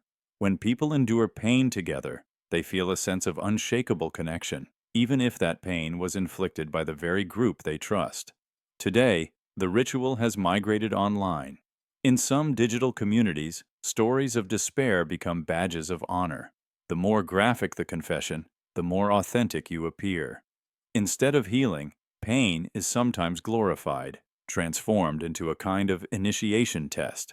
Only those willing to expose their deepest wounds are deemed worthy of inclusion. Research shows that when identity is tied to trauma, escaping it feels like betrayal.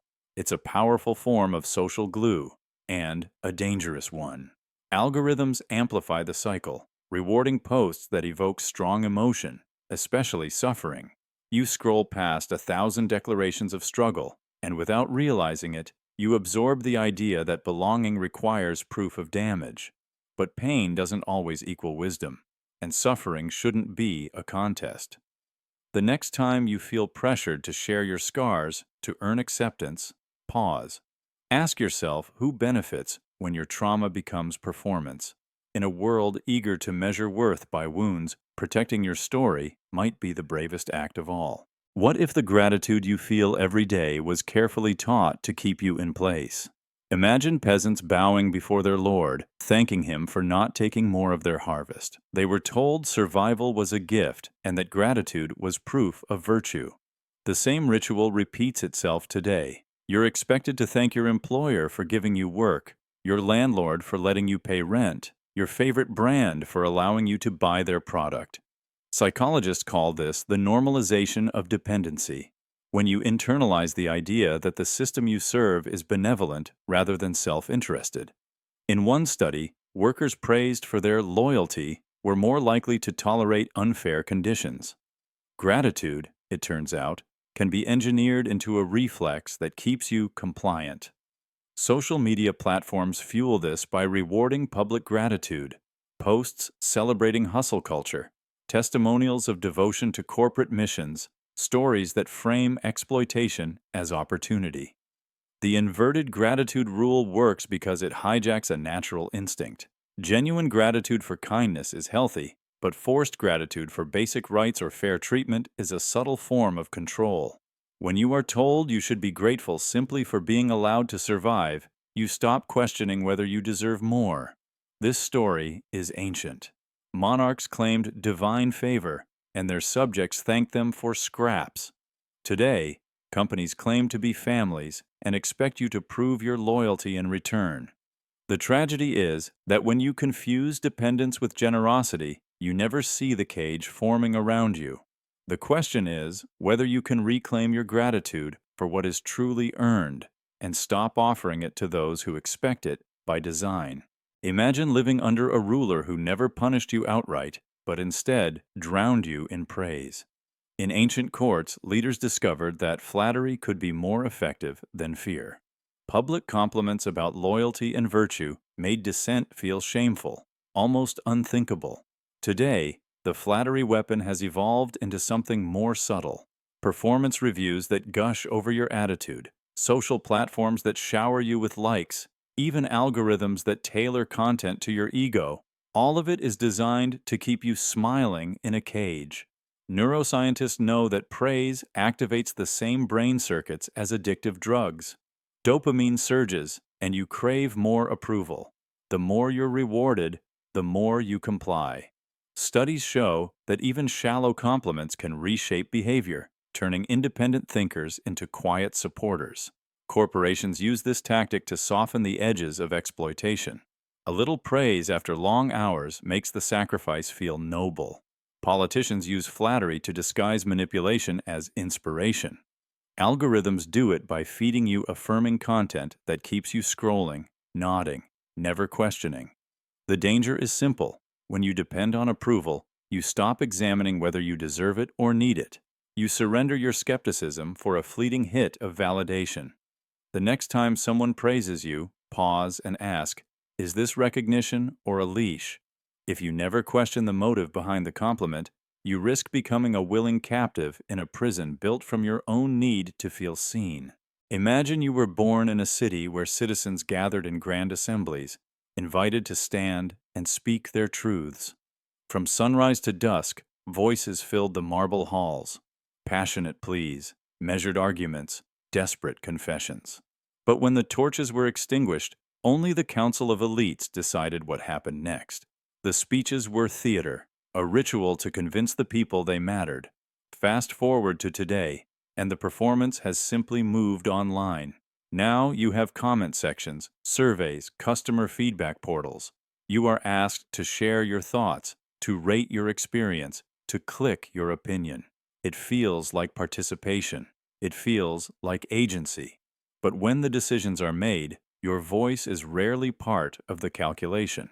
Studies show that most corporate feedback is ignored or used only to refine the illusion of listening. Governments open public consultations, then enact policies that were already written. This is the illusion of voice, the sense that your words shape the system, when in reality they are often a pressure valve, just enough release to keep you from demanding real power. Ancient rulers understood that controlled expression was safer than forced silence. If people believed they were heard, they would not revolt. Today's platforms and institutions have perfected this strategy. They harvest your opinions to feed engagement metrics, to prove you exist, but not to give you influence. You think you are participating, but you are performing in a space designed to absorb your energy without changing anything important. Real voice is measured not by how loudly you can speak, but by whether your words can alter the outcome. If you never question who is actually listening, you will spend your life shouting into carefully padded walls, certain that the echo means you have been heard. Imagine a village huddled around a fire as thunder shakes the earth. In that moment of shared terror, old rivalries dissolve. Fear has always been the fastest glue for binding tribes together. When a plague swept through medieval cities or an eclipse darkened the sky, leaders seized the moment. Fear made the population compliant, willing to obey any command that promised safety. This is the unity through fear, the ancient strategy of forging solidarity by manufacturing dread. Psychology calls it threat-induced cohesion.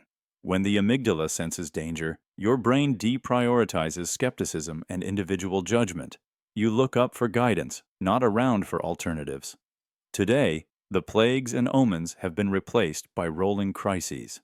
News alerts, economic panics, and moral emergencies stoke collective anxiety.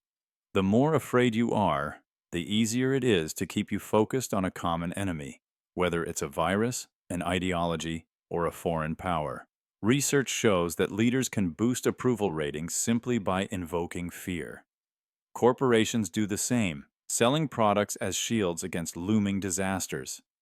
Even social media exploits this reflex, amplifying outrage and panic because it keeps you engaged and distracted. The more you feel threatened, the less you question authority. Next time you sense the heat of collective dread, pause. Are you in real danger or caught in a ritual designed to unify you through fear? The strategy survives because it works. But awareness breaks the spell.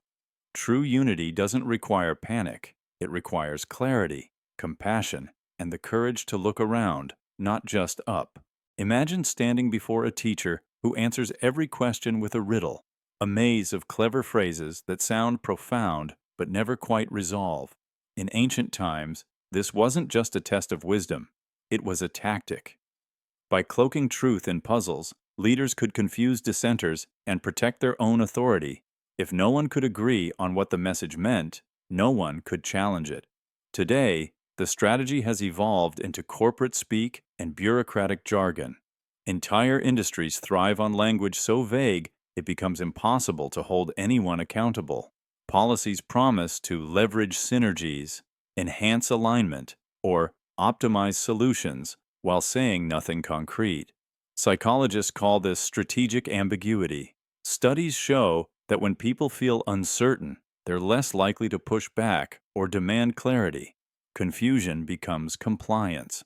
The tactic is everywhere, from user agreements that hide crucial terms in dense paragraphs to press releases that spin failures as unforeseen opportunities. Even governments adopt this approach, using language so opaque it feels safer to nod along than to question. Your brain wants resolution, and when it can't find any, it often defaults to trust. But clarity is power, and ambiguity is a shield for those who benefit from your doubt. The next time you hear a statement so polished it seems impenetrable, pause. Ask yourself who gains when meaning dissolves into riddles. In a world that thrives on confusion, demanding plain words might be the most radical act of all. What if every question you asked carried an invisible price? Imagine standing in an ancient court, your voice echoing as you question a sacred law. The crowd doesn't cheer your courage. They look away in fear. In every era, curiosity has been a dangerous act. Those who asked too much were exiled, burned, erased from memory. Today, the punishments look different, but the code remains. Whistleblowers are painted as traitors.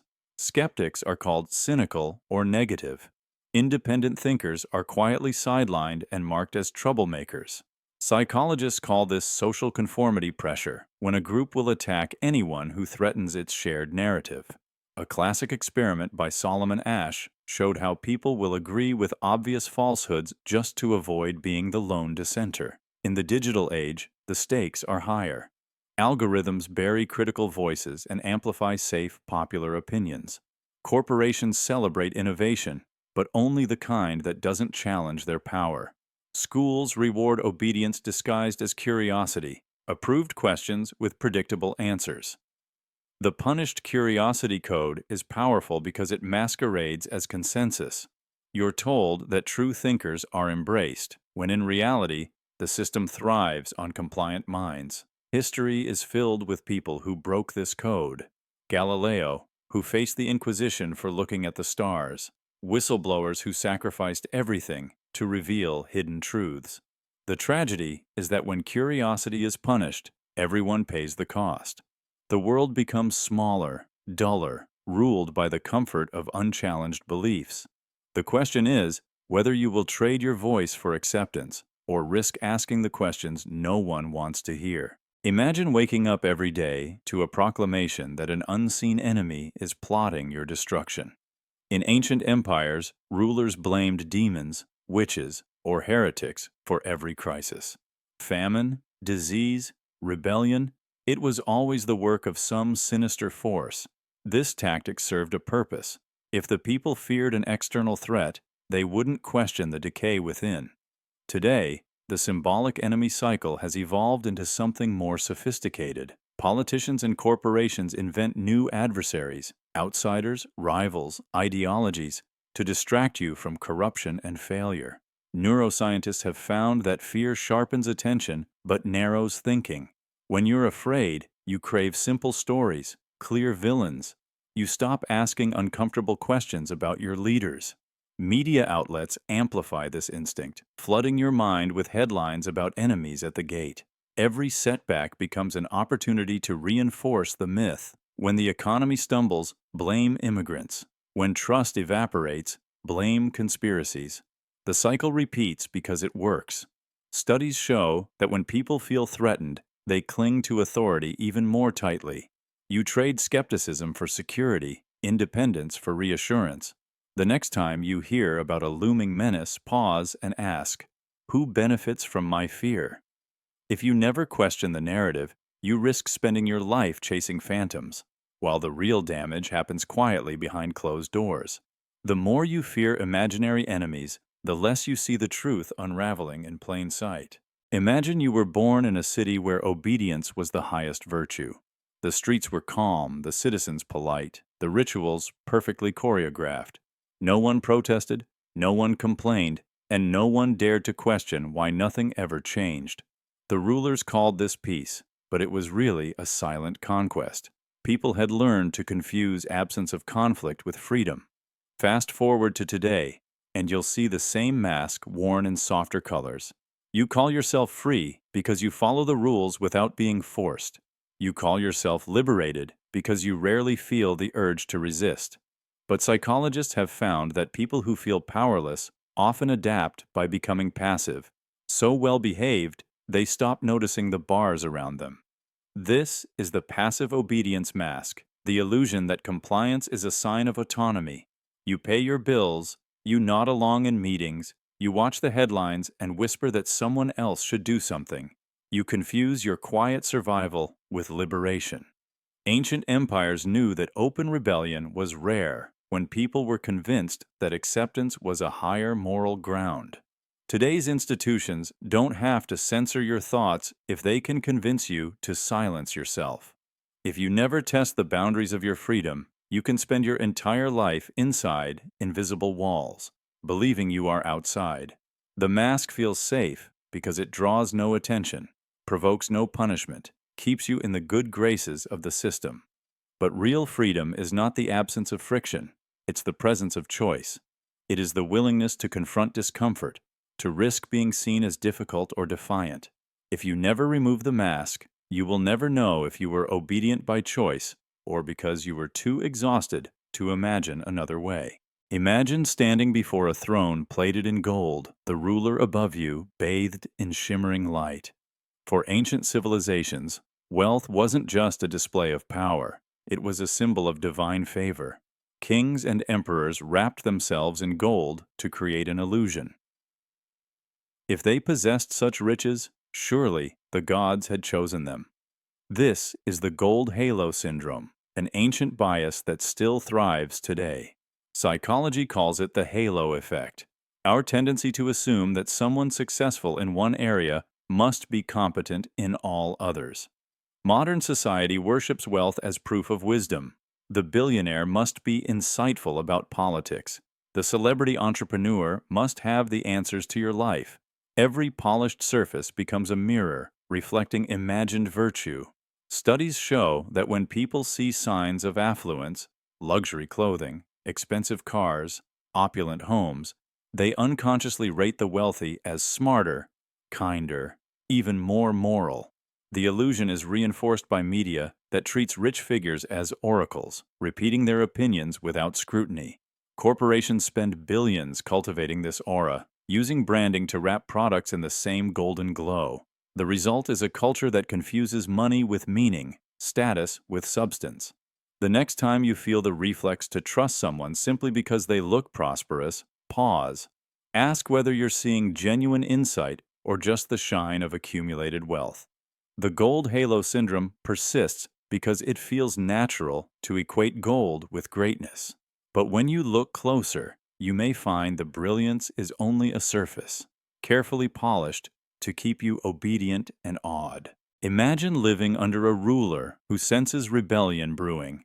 Instead of sending soldiers, he declares a festival, days of feasting, music, and distraction. Ancient empires understood that pleasure could be a stronger leash than fear. When citizens were fed and entertained, their anger softened, their resolve delayed.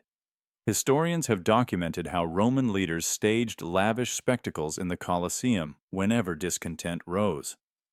Bread and circuses weren't just gifts, they were strategic pacifiers.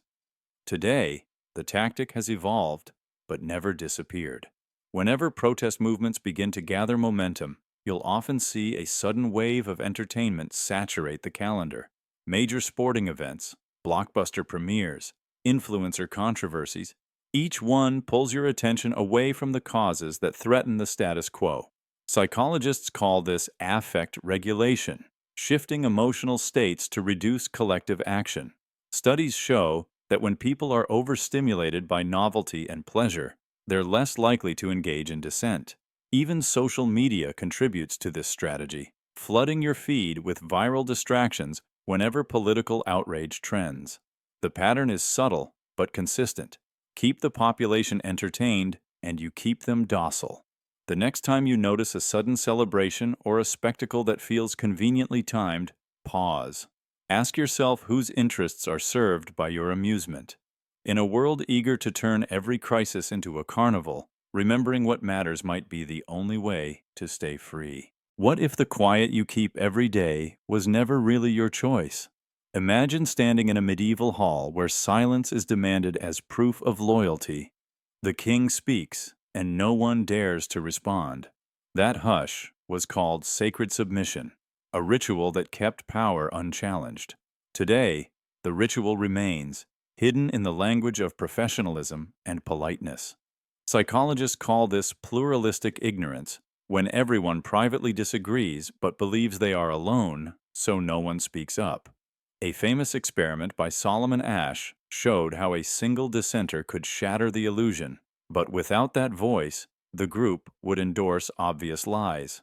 Modern institutions exploit this reflex to enforce obedient silence. Companies praise harmony while punishing dissent. Families label confrontation as disrespect, Social platforms reward agreeable voices and bury anything that disrupts the manufactured consensus. You are told that not speaking out is maturity, that peace means staying silent, that discomfort should never be named. The result is a culture where the loudest stories are the ones approved by those in power. The obedient silence spell is effective because it feels like safety. Staying quiet protects you from conflict, from judgment, from exile. But it also protects the systems that benefit from your submission. History is filled with moments when silence became complicity. The question is whether your quiet is truly a choice or a habit programmed to keep you manageable. The real danger isn't that your silence will betray you. It's that one day you'll forget you ever had anything worth saying. Imagine living in a world where every question you asked had to be approved by a gatekeeper. In ancient civilizations, high priests claimed the sole right to interpret sacred texts and omens. Ordinary people were told their experiences and insights meant nothing without the blessing of the priesthood. This was how power sustained itself, by monopolizing meaning. Today, the priesthood of experts has taken a modern form. Certified specialists, credentialed pundits, and sanctioned voices define what is real, valid, or respectable. If your life experience doesn't align with their frameworks, it's labeled anecdotal or irrelevant. Neuroscientists have found that when authority is dressed in credentials, our brains surrender critical thinking. We crave certainty, and experts promise it in confident tones and polished presentations. Corporations and institutions exploit this reflex. Studies show that people are more likely to accept harmful policies when an expert endorses them. The illusion is that expertise always equals truth. But knowledge without humility becomes dogma. The more you outsource understanding to approved interpreters, the smaller your own perspective becomes. The next time you're told that only certified voices can be trusted, pause and ask, who decides which voices get certified? If you never question who benefits from this hierarchy, you risk living inside someone else's version of reality, believing your own perceptions are unworthy. True understanding begins when you trust your experience enough to challenge the priesthood. Imagine you were born in an empire where truth was rationed like precious grain. Only the high priests and scholars were allowed to study the scrolls that recorded reality. Ordinary people survived on rumors, fragments, and stories repeated so many times they became unquestioned fact. This was how power was maintained, by controlling what could be known. Fast forward to today, and you will see that the scarcity of truth has not disappeared. It has only evolved. Now, knowledge is hidden behind paywalls and patents, buried under oceans of noise, or locked in algorithms you cannot inspect. Scientific journals that hold answers to disease and survival are sold at prices few can afford. Data that could expose corruption is buried in obscure databases, protected by legal threats and digital walls. The Internet promised limitless information, but it delivered something more treacherous: endless distraction. Studies show that when people are overwhelmed by conflicting claims, they stop trying to discern what is real. Confusion becomes a form of control. You think you are informed because you can access millions of sources, but access is not the same as understanding, and visibility does not equal clarity. Ancient rulers relied on scarcity to keep their subjects compliant. Today's institutions rely on abundance that conceals as effectively as any locked archive. The result is the same. You are forced to trust intermediaries who claim to interpret reality for you.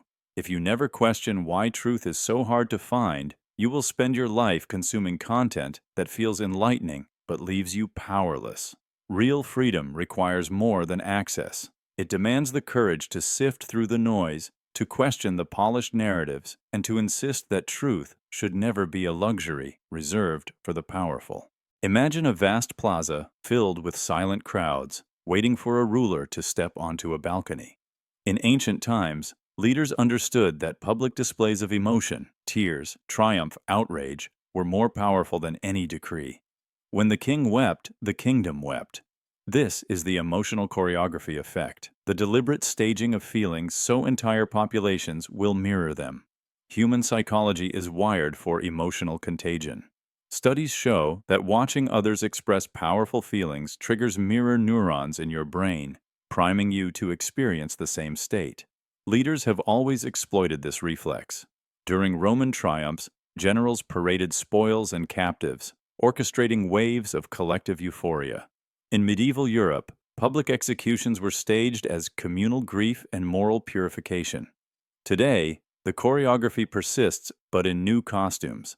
Influencers cry on camera, laugh in perfect lighting, and share outrage in carefully edited clips. Every emotion is rehearsed, repeated, amplified. Millions of followers absorb these displays, feeling what they are told to feel. Algorithms reward the most contagious sentiments, spreading them faster than reason can catch up.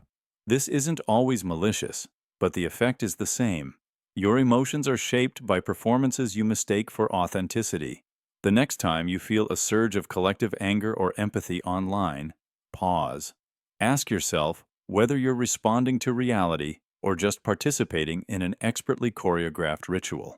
The emotional choreography effect survives because it feels real, but awareness allows you to reclaim your feelings before they're scripted by someone else. Imagine standing in a crowded square, listening to a ruler whose voice drips with warmth and promise.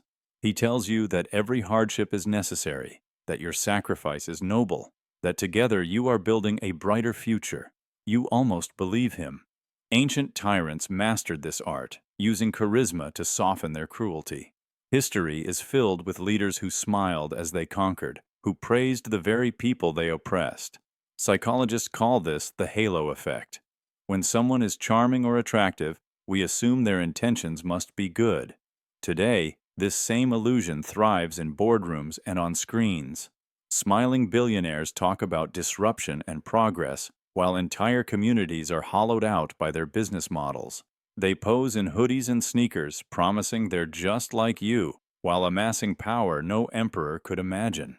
Even when their companies exploit workers or devour ecosystems, their charisma shields them from scrutiny. Studies show that people rate CEOs who look confident and likable as more competent, regardless of their actual performance. The danger is simple. When suffering is packaged as visionary sacrifice, we stop questioning who benefits. The next time you feel inspired by a polished leader with perfect anecdotes, pause. Ask yourself whether their charm is a strategy, not a virtue. In a world that celebrates personality over principle, remembering that kindness isn't always goodness might be the only way to stay free. What if the path to enlightenment you admire was designed to keep you wandering in circles? Imagine an ancient temple where initiates climb endless staircases, each level promising the final revelation just out of reach. Mystery schools understood that the illusion of progress is more profitable than truth itself. Today, the same dynamic survives in the wellness industry. You're told you can buy enlightenment in the form of apps, courses, and weekend retreats. Mindfulness is packaged in branded journals and subscription boxes that promise transformation for a monthly fee. Psychologists call this the sunk cost fallacy. When you invest time or money into something, you feel compelled to continue, even if the benefits never appear. A study showed that people who paid more for self-improvement programs reported feeling more satisfied, even when their outcomes were identical to those who paid less. The price created the illusion of value. The false enlightenment path thrives because it flatters your desire to grow while never delivering anything that could truly set you free. Gurus trade in vague language, words like alignment, awakening, and vibration, that sound profound but are impossible to measure. Each product becomes another step, another hoop to jump through. The tragedy is that sincere seekers become lifelong customers, convinced that the next purchase will finally complete them. What was once a genuine spiritual quest is now an endless marketplace where your longing is monetized. The question is whether you can recognize the moment when growth becomes performance and awakening becomes a brand. The real danger isn't that you will never arrive, it's that you'll forget there was never anything missing in the first place. Imagine living in a city where every act of obedience was called a moral triumph. In ancient civilizations, rulers understood that controlling behavior was easier when submission was framed as virtue. If you followed orders, you were pious, noble, worthy. If you questioned them, you were corrupt or dangerous. This tactic hasn't disappeared. It's only changed labels. Today, the control via virtue is wrapped in words like responsibility, professionalism, and maturity. When a corporation demands endless sacrifice, it calls it dedication. When a leader punishes dissent, it calls it protecting unity. Neuroscientists have found that social approval is one of the brain's most powerful motivators. We crave belonging. So when obedience is dressed up as character, we comply without realizing it. Studies show that people will abandon their principles if doing so earns them the reputation of being a team player. The illusion is subtle. You believe you're choosing integrity when you're really choosing compliance.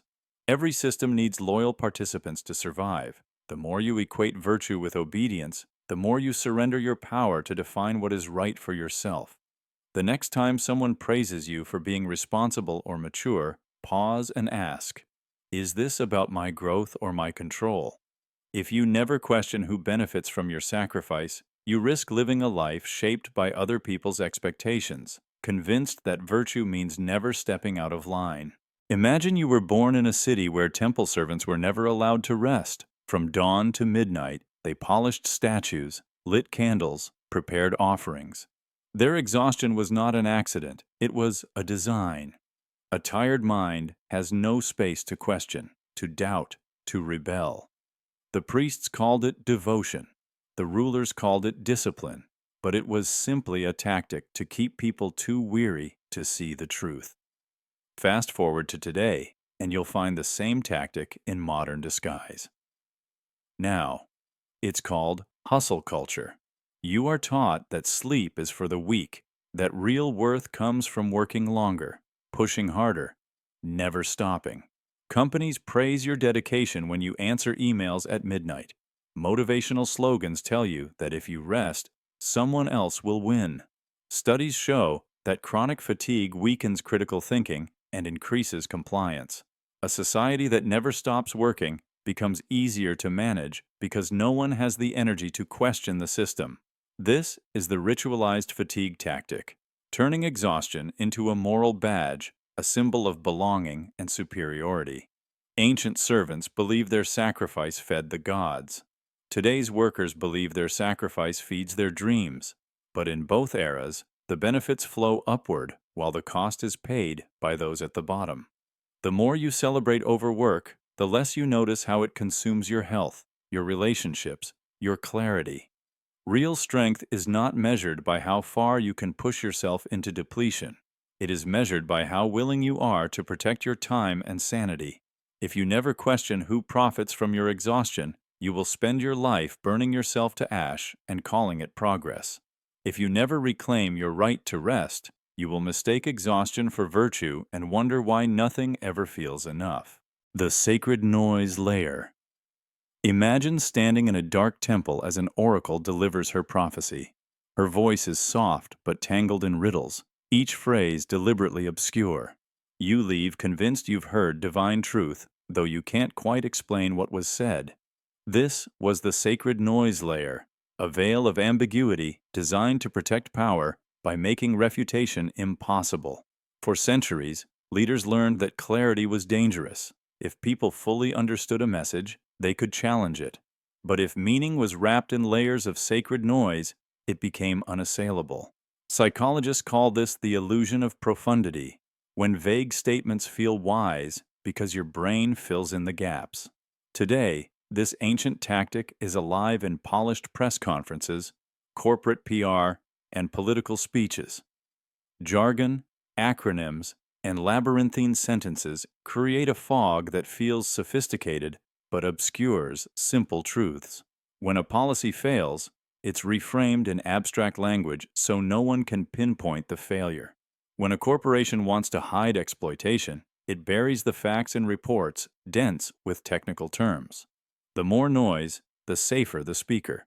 Studies show that people rate convoluted explanations as more credible, even when they say almost nothing. This isn't accidental. It's strategy. The next time you hear a leader or expert speak in layers of jargon, pause. Ask whether the complexity serves understanding or defends authority. The sacred noise layer survives because it flatters your intelligence while stealing your clarity. But when you strip away the fog, you reclaim the power to see what was hidden in plain sight. Imagine living in a village where a line of trees marked the edge of your world. The elders whispered that beyond the grove, curses waited. No walls, no fences, just invisible fear that kept everyone in place. For centuries, rulers and priests didn't need armies to maintain control. All they needed was a boundary no one dared cross. Today, the curses have new names: status, race, algorithm. You can't see them, but you feel them every time you wonder whether you belong. Sociologists call these invisible barriers social constructs, ideas so deeply embedded they feel like facts. Studies show that even small signals of exclusion, a tone of voice, a missing invitation, an unfamiliar code, can stop people from moving forward as effectively as any locked gate. Digital platforms build their own borders, shaping what you see and who you hear. Algorithms decide whose voices are amplified and whose are hidden, reinforcing divisions without ever announcing them. Economic systems use scarcity and prestige to draw lines between the worthy and the unworthy. And still, just like the peasants who feared cursed woods, many never question who benefits from these silent boundaries. The next time you sense that invisible wall, when you feel you shouldn't apply, shouldn't speak up, shouldn't cross the line, pause. Ask yourself who told you to be afraid and why. In a world that thrives on unseen fences, stepping past them might be the only way to discover how much was always within your reach. What if the warm smile you trust most was actually a mask designed to keep you obedient? Imagine walking through an ancient palace, the walls covered in mosaics of a benevolent ruler whose soft eyes promised protection. Behind the artwork, the same ruler enforced brutal laws without mercy. This is the polite tyranny effect, the strategy of cloaking control in gentle language and friendly gestures. Psychologists call it benevolent authority, a tactic that makes domination feel like compassion. In modern workplaces, leaders call employees family while demanding sacrifices no real family would ever require. Politicians deliver soothing speeches about unity while quietly eroding rights. Brands use phrases like community and empowerment to disguise the fact that your loyalty is just another commodity. Research shows that people are more likely to comply with requests when they come wrapped in kindness. One study found that participants were twice as likely to agree to unreasonable demands if the person asking smiled and used polite language. The effect is powerful because it reassures your instincts. You don't feel coerced, you feel chosen. Social media amplifies this illusion. Influencers package manipulation as authenticity, promising you belonging if you just follow, buy, agree. The polite tyranny effect is everywhere. Soft voices, perfect manners, corporate wellness programs that pretend to care while mining your labor. The tragedy is that you start to believe the performance, to doubt your own discomfort, to silence the part of you that notices the hidden cost. The question is whether you can recognize when kindness is just camouflage. The real danger isn't that you'll be forced to obey, it's that you'll choose to, believing it was always your idea. Imagine waking up in a city where your worth was measured by symbols pinned to your chest. In ancient times, people wore sacred amulets, colors, or markings that proved their virtue and devotion. These symbols made morality visible, and questioning them was unthinkable. Today, the morality branding scheme has evolved. Instead of carved idols or embroidered crests, we have hashtags, bios, and merchandise that proclaim our goodness. A single phrase in your profile becomes a shield against critique. Neuroscientists have found that identity markers activate the brain's reward circuits. When you declare your affiliation, you feel a surge of belonging and validation. This rush is addictive. It makes you believe that public declarations are the same as private integrity. Studies show that when people adopt moral labels, they often stop examining their actual behavior. The symbol becomes the story. Corporations exploit this instinct by selling products wrapped in virtue. Politicians weaponize it to create tribes that care more about slogans than substance. The illusion is simple. If you display the right symbols, you don't have to ask hard questions. If you wear the badge, you must be righteous. The next time you feel the urge to broadcast your moral identity, pause and ask, is this expression or performance? If you never look past the branding, you risk confusing visibility for virtue and losing the courage to think for yourself. Imagine you were born in an empire where priests watched your every move. Their eyes followed you in the marketplace, in the fields, even in your dreams. Any sign of disobedience was met with swift judgment and public shame. The punishment was visible and unforgettable, a warning to everyone else. But over generations, the need for watchful priests began to fade. People had absorbed the rules so deeply that the judge no longer stood outside, it lived inside their minds. Fast forward to today, and you will see the same mechanism refined to perfection. You no longer need an overseer to scold you. Your own thoughts do it automatically. This is the internalized judge, the voice that punishes you for stepping out of line, for resting, for questioning what you've been told. Psychologists call it introjected regulation, when external expectations are absorbed so thoroughly they feel like your own conscience. Studies show that self-criticism activates the same neural pathways as social rejection. The fear of disappointing invisible authorities becomes a constant pressure, shaping your choices without a single command. You obey because you have been trained to believe that discipline is virtue and doubt is failure. Ancient empires needed armies of enforcers. Modern systems need only your agreement to police yourself. The result is a society where most people never test the boundaries of their freedom because their inner judge is always watching. You think you are making independent decisions, but you are repeating scripts that were written long before you were born. Real liberation does not begin with rebellion against external rulers. It begins by questioning the voice that tells you you are never enough. If you never challenge that internal judge, you will spend your life in a prison with no walls, punished not by others, but by your own beliefs. Imagine standing in a crowded square as a herald proclaims that the gods have spoken. The war is just, the taxes are righteous, the ruler's will is sacred. In ancient times, leaders invoked divine will to erase doubt. When you believe everyone, humans and gods alike, agrees, resistance feels impossible. This is the manufactured consent machine, an ancient tactic reborn in modern algorithms. Today, no one needs an oracle to claim universal approval. Instead, you see trending hashtags, viral polls, and curated comment sections declaring a single truth: everyone agrees. Psychology calls this social proof, our instinct to conform to the majority to avoid isolation. Experiments show that even when the majority is artificially constructed, individuals will abandon their judgment to stay in line. Corporations and political campaigns exploit this reflex, flooding feeds with selective data and testimonials. The illusion of consensus is so persuasive that it feels safer to join than to question. When you see a product with millions of likes or a cause endorsed by endless influencers, you experience the same submission ancient crowds felt under the gaze of statues and shrines. Your brain, wired for tribal survival, whispers that disagreement equals danger. The next time you feel the pressure to agree because everyone else seems to, pause. Ask whether the chorus is genuine or engineered.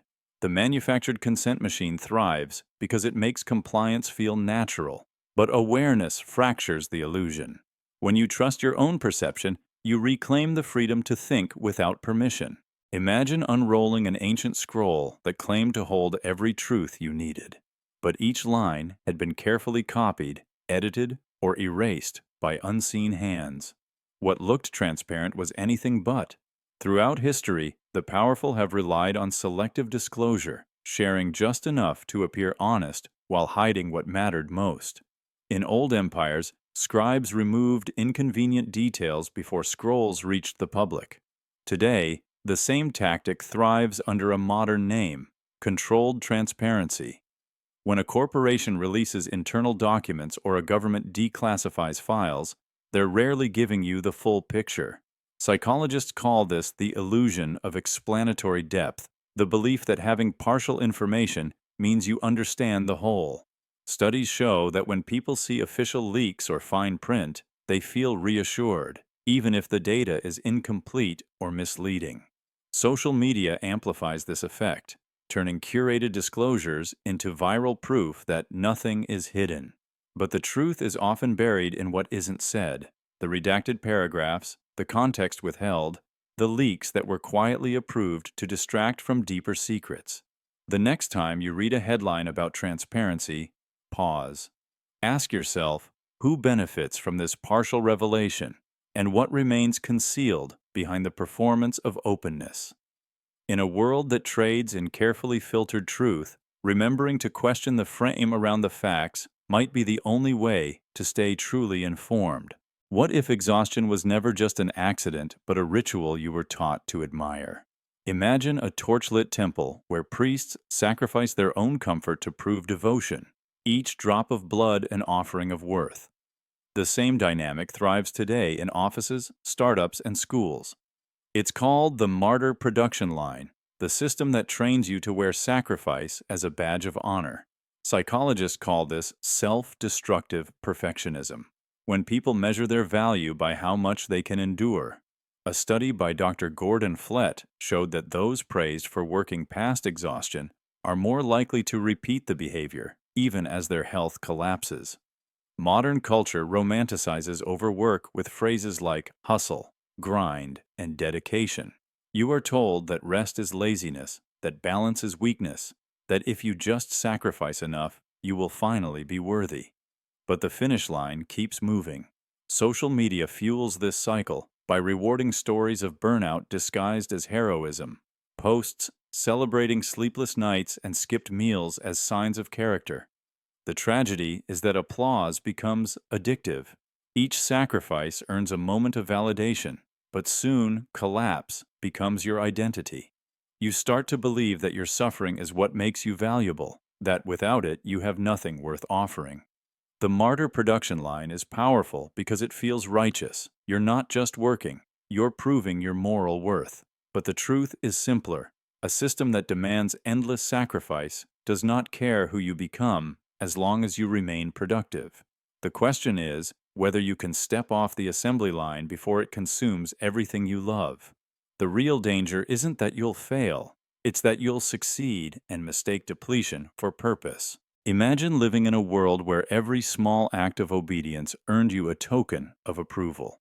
In ancient empires, rulers understood this principle perfectly.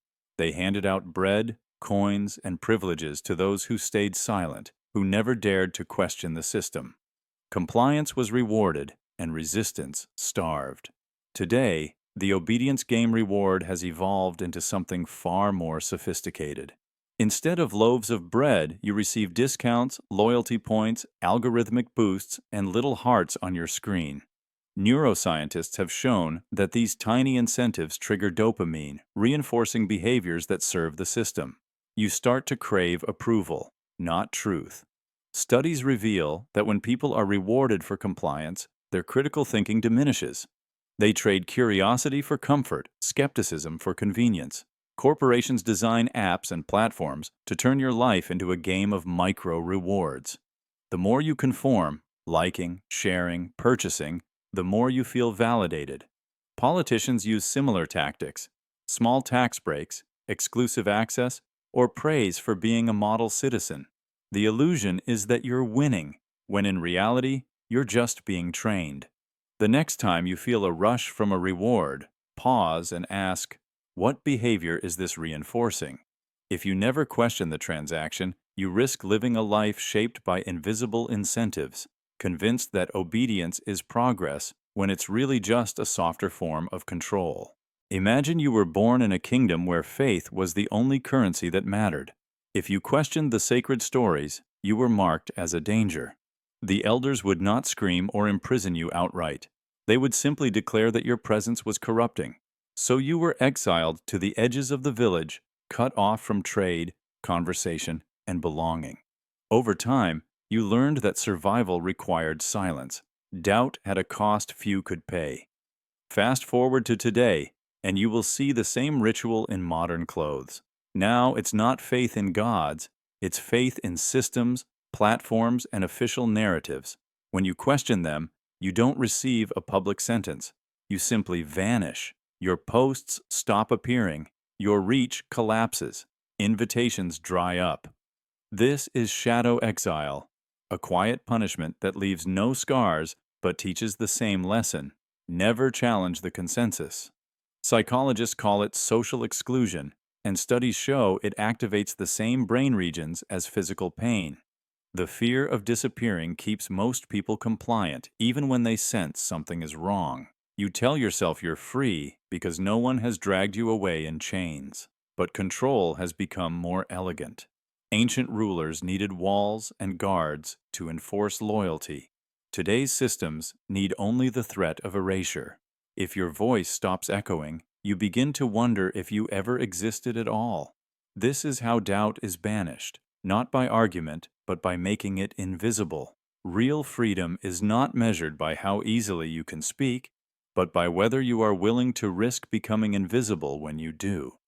If you never question what you are afraid to say, you will spend your life whispering the approved script, hoping the algorithm continues to recognize you as worthy of being seen. Imagine standing in a crowded hall where everyone is thinking the same doubt, but no one dares to voice it. You feel the question burning inside you, but the silence is louder than any argument. This is the silence contagion model. When no one speaks, everyone assumes it must be dangerous to speak. In ancient societies, this instinct protected survival. Questioning the tribe could mean exile or death, so silence spread like a protective ritual, an unspoken pact to suppress any idea that might provoke the ruler's wrath. Psychologists call this pluralistic ignorance. Each person privately disagrees, but publicly conforms because they believe they are alone. Today, the same reflex thrives in modern echo chambers. On social media, a controversial post gets no comments, not because no one questions it, but because everyone is waiting for someone else to break the spell. In workplaces, bad decisions roll forward because silence masquerades as agreement. Studies show that once a group falls quiet, it becomes exponentially harder to speak up. The fear is no longer rational, it's contagious. Leaders and institutions understand this dynamic. They rarely need to punish dissent overtly. The threat of isolation does the work for them. Next time you feel that silent pressure, pause. Ask whether the quiet truly means consensus or simply a collective fear of standing out. The silence contagion model survives because it feels safer to mute yourself. But when you choose to speak, you break the illusion for everyone else. Sometimes, the first voice is all it takes to free 1,000 others. Imagine standing in a royal court as a jester capers across the floor, mocking anyone who dares to question the king. His jokes aren't harmless entertainment, they're weapons. For centuries, rulers relied on humor to humiliate dissent. When truth became a threat, laughter turned it into a punchline. Psychologists call this social sanctioning through ridicule. When an idea is made to look ridiculous, it loses power, no matter how valid it is. Today, this tactic thrives in the digital age. Memes, viral videos, and sarcastic hashtags transform serious critique into an object of mockery. If you question a powerful institution, you're labeled a conspiracy theorist, a crank, or just cringe. Studies show that humor activates reward centers in the brain, making people more likely to share content that ridicules than content that explains. This isn't an accident, it's a strategy. When rebellion looks silly, fewer people join it. When protest is framed as overreaction, fewer people care. Even well-meaning satire can blur the line between holding power accountable and reinforcing the status quo. The next time you see a post that uses humor to dismiss rather than discuss, pause. Ask yourself whose interests are served when dissent is reduced to a joke. In a world where laughter is a tool of control, remembering that ridicule isn't always harmless might be the first step toward taking ideas seriously again. What if the symbols you admire most were carefully designed to distract you from the truth? Imagine standing in an ancient temple as a priest in golden robes declares himself closer to the divine. The cloth is meant to signal holiness, but it's just a costume hiding an ordinary man. This is the prestige blindfold, the reflex that makes us trust anything wrapped in elite symbols. Today, the robes have been replaced with luxury brands, fancy titles, and polished credentials. Psychologists call this the halo effect, when one impressive detail convinces us the whole person or product must be extraordinary. A study at Princeton showed that people rated identical wines higher when they were poured from bottles with prestigious labels. In offices, executives with elite degrees are believed without question, even when their ideas are shallow. On social media, influencers use carefully staged backdrops, private jets, designer clothes, to imply authority they never earned. The prestige blindfold works because your brain loves shortcuts. You see a symbol of success and assume it must mean substance. Corporations exploit this bias by branding ordinary goods as premium experiences, charging you more for the illusion of superiority. The tragedy is that genuine skill and integrity are often overlooked if they lack the right packaging. Over time, you start to measure your worth by external badges, job titles, luxury purchases, prestigious connections. The question is whether you can see past the costume. The real danger isn't that you'll be fooled by others. It's that you'll spend your life trying to earn symbols that were they always hollow.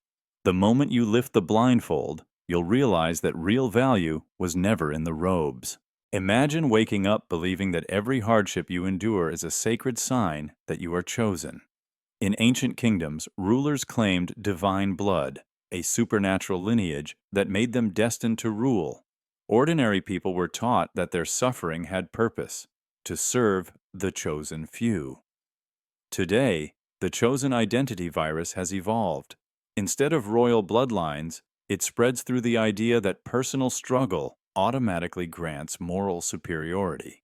You are told that if you suffer enough, it proves your destiny, your specialness. Neuroscientists have shown that the brain craves meaning in pain. When you attach suffering to identity, you stop questioning whether the pain is necessary. Studies reveal that people who see their hardship as proof of virtue are less likely to resist injustice. They cling to adversity as validation, not realizing it's a trap. Corporations and institutions exploit this mindset. They praise your resilience while quietly benefiting from your silence. Politicians call you heroic for enduring policies that keep you exhausted. The illusion is powerful. If you are chosen, your pain becomes a badge of honor. But when identity is built around suffering, liberation feels like betrayal. The next time you feel proud of how much you've survived, pause and ask, who benefits from my endurance? If you never challenge the narrative, you risk mistaking survival for freedom and wearing your wounds as proof you should never fight back. Imagine you were born in a city where every temple had a single gate. The priests who guarded it decided who was allowed to enter, which stories were worthy of being told, and what knowledge was too dangerous for ordinary people. You could spend your life waiting outside, hoping to be granted a glimpse of what lay beyond the threshold. Fast forward to today, and you will see the same gates everywhere, but now they are invisible. Algorithms rank what you see, editors filter what you hear, and unseen moderators decide which ideas are permitted to exist. You call it a feed or a platform, but it is still a temple controlled by gatekeepers you will never meet.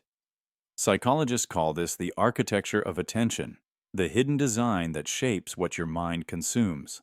Studies show that when information is curated for you, your sense of agency shrinks. You believe you are making free choices, but your reality has been pre-selected, optimized, and sometimes censored to keep you predictable. Ancient rulers understood that power did not only rest in armies or wealth, it rested in control of what people could see and say. Today's institutions have refined that power into something almost undetectable. You don't notice when your questions are buried or when dissent is quietly removed. You only see what the gatekeepers decide is safe. The most effective control hack is the one that feels like freedom because it never forces you to look beyond the wall. Real autonomy begins when you start asking who built the gates, who profits from their existence, and what truths are locked behind them. If you never question why certain voices vanish while others are amplified, you will spend your life in a curated reality, certain you are informed while the most vital knowledge remains hidden just out of reach. Imagine living under a banner that declares paradise is just over the horizon. In ancient empires, leaders promised golden ages that would arrive only after sacrifice, obedience, or war. Utopias were never here, they were always coming after. This is the delay loop promise, the strategy of freezing the present by dangling a perfect future that never arrives. Psychologists call it deferred reward bias. Our brains are wired to believe that enduring hardship now will guarantee something better later. Religions built entire doctrines on this idea, offering salvation after death. Rulers demanded loyalty today in exchange for prosperity tomorrow. The tactic persists in modern institutions. Politicians promise reform in the next term, corporations pledge improvements in the next quarter, and influencers claim fulfillment is only a course or product away. The message is always the same: just wait a little longer. Studies show that when people are told change is coming, they become less likely to challenge the status quo. The illusion of progress soothes dissent, even when nothing actually changes. This is why slogans are carefully vague, so they can never be proven false. When the promised future fails to arrive, it's reframed as needing just one more sacrifice, one more delay. The next time you hear that transformation is coming soon, pause. Ask whether you're witnessing genuine progress or a strategy to keep you passive. The delay loop. Promise survives because it flatters your hope, but awareness breaks the cycle. Real change doesn't live in tomorrow's fantasy. It starts in the courage to demand it today. Imagine sitting before a high priest who tells you every hardship, every injustice is written in the stars. Your suffering isn't oppression, it's destiny. For centuries, rulers relied on this story to keep people passive. If fate decreed your place, rebellion became not just dangerous, but pointless. Historians call this fatalistic propaganda, the idea that systems of power are natural, eternal, and immune to change. Today, this same spell is cast in more polished words. When you question inequality, you're told, that's just how the world works. When you protest corruption, you hear, nothing ever really changes. Psychologists have shown that repeating these phrases activates learned helplessness, a state where people stop trying to improve their circumstances because they believe effort is futile. Corporations and politicians benefit from this mindset. If you believe injustice is inevitable, you won't organize, you won't resist, you won't even imagine alternatives. Social media amplifies the effect, flooding your feed with cynical jokes and resignation disguised as wisdom. But history proves that cycles can be broken. Every right you have exists because someone refused to accept that's just how it is. The next time you hear the voice that insists you can't make a difference, pause. Ask yourself who gains when you surrender your hope. In a world eager to convince you that injustice is as natural as gravity, remembering that systems are human-made and can be remade might be the most radical act of all. What if the hardest trials you endure were never a measure of your worth but a story you were taught to believe? Imagine standing at an ancient altar where priests tell you the gods demand sacrifice to prove your loyalty. The more you suffer, the more you demonstrate devotion. This myth never vanished, it just changed costume. Today, it's called hustle culture. You're told that exhaustion is a badge of honor, that burnout is evidence you truly care, that only those willing to bleed for their goals deserve success. Psychologists call this the justification of effort, when people convince themselves that the more they suffer, the more valuable the outcome must be. In one famous study, participants who endured a humiliating initiation ritual rated their group as more important than those who were welcomed without tests. The brain needs to believe pain has purpose because the alternative feels unbearable. Companies exploit this reflex by glorifying sacrifice as passion. Job postings ask if you can thrive under pressure, praising relentless commitment while quietly draining you. Social media magnifies the myth with posts celebrating overwork, smiling faces captioned with stories of sleepless nights. The test of worth myth thrives because it flatters your ego. If you suffer, you must be special. If you collapse, you must have been chosen. The tragedy is that this story blinds you to a simpler truth. Your humanity was never something to prove. You were always enough without the performance. The question is whether you can reject the myth before it consumes everything you care about. The real danger isn't that you'll fail the test. It's that you'll pass it and mistake the scars for proof you mattered. Imagine living in a world where every confession you made was etched into a ledger you could never erase. In ancient societies, confession was a ritual of control. You would kneel, speak your sins aloud, and trust that your vulnerability would be absolved. But confession also created leverage. Your secrets became currency in the hands of those who claimed moral authority. Today, the confession trap technique has been reborn in the digital age. Every time you share a thought, a fear, a private moment on a platform, you are offering a piece of yourself. Neuroscientists have found that self-disclosure triggers the brain's reward circuits. You feel relief and connection. But that relief comes at a price.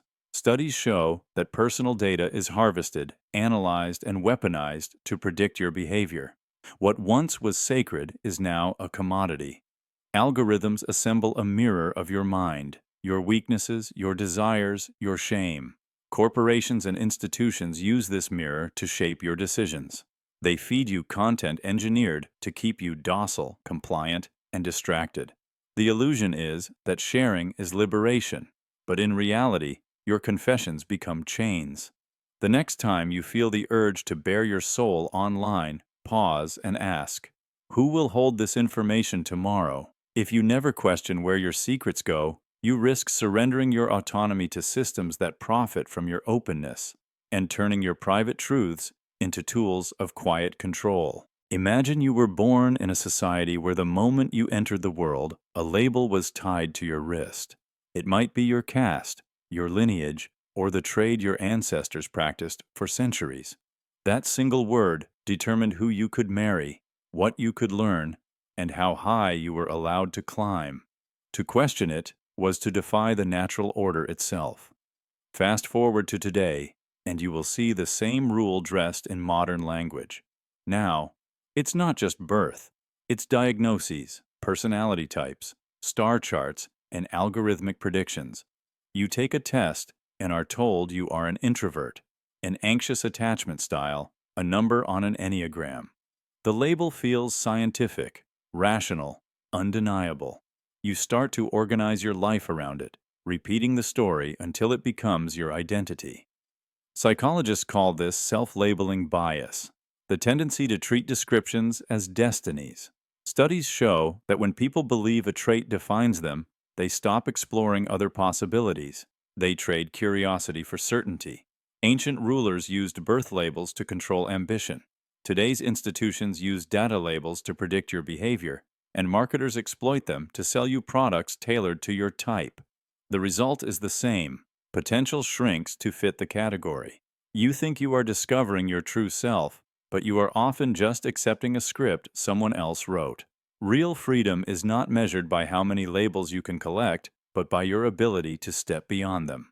If you never question the categories, you will spend your life proving that the label was accurate, even when it was never true. The most powerful prison is the one that convinces you it is your nature.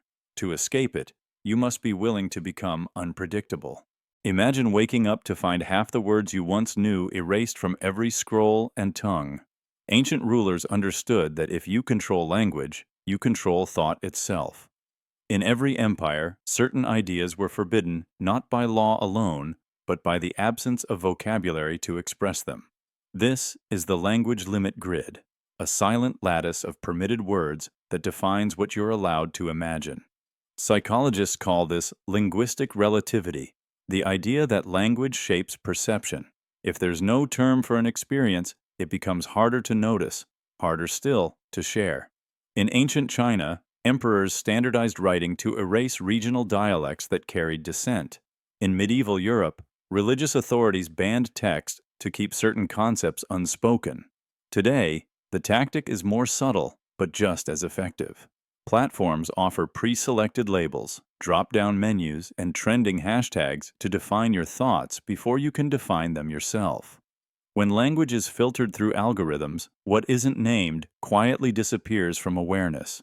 Studies show that people struggle to form clear opinions about experiences they have no words for. Corporations and institutions exploit this gap, knowing that what remains unnamed remains powerless. The next time you feel something you can't articulate, pause. Ask whether your language has been pre-limited by design.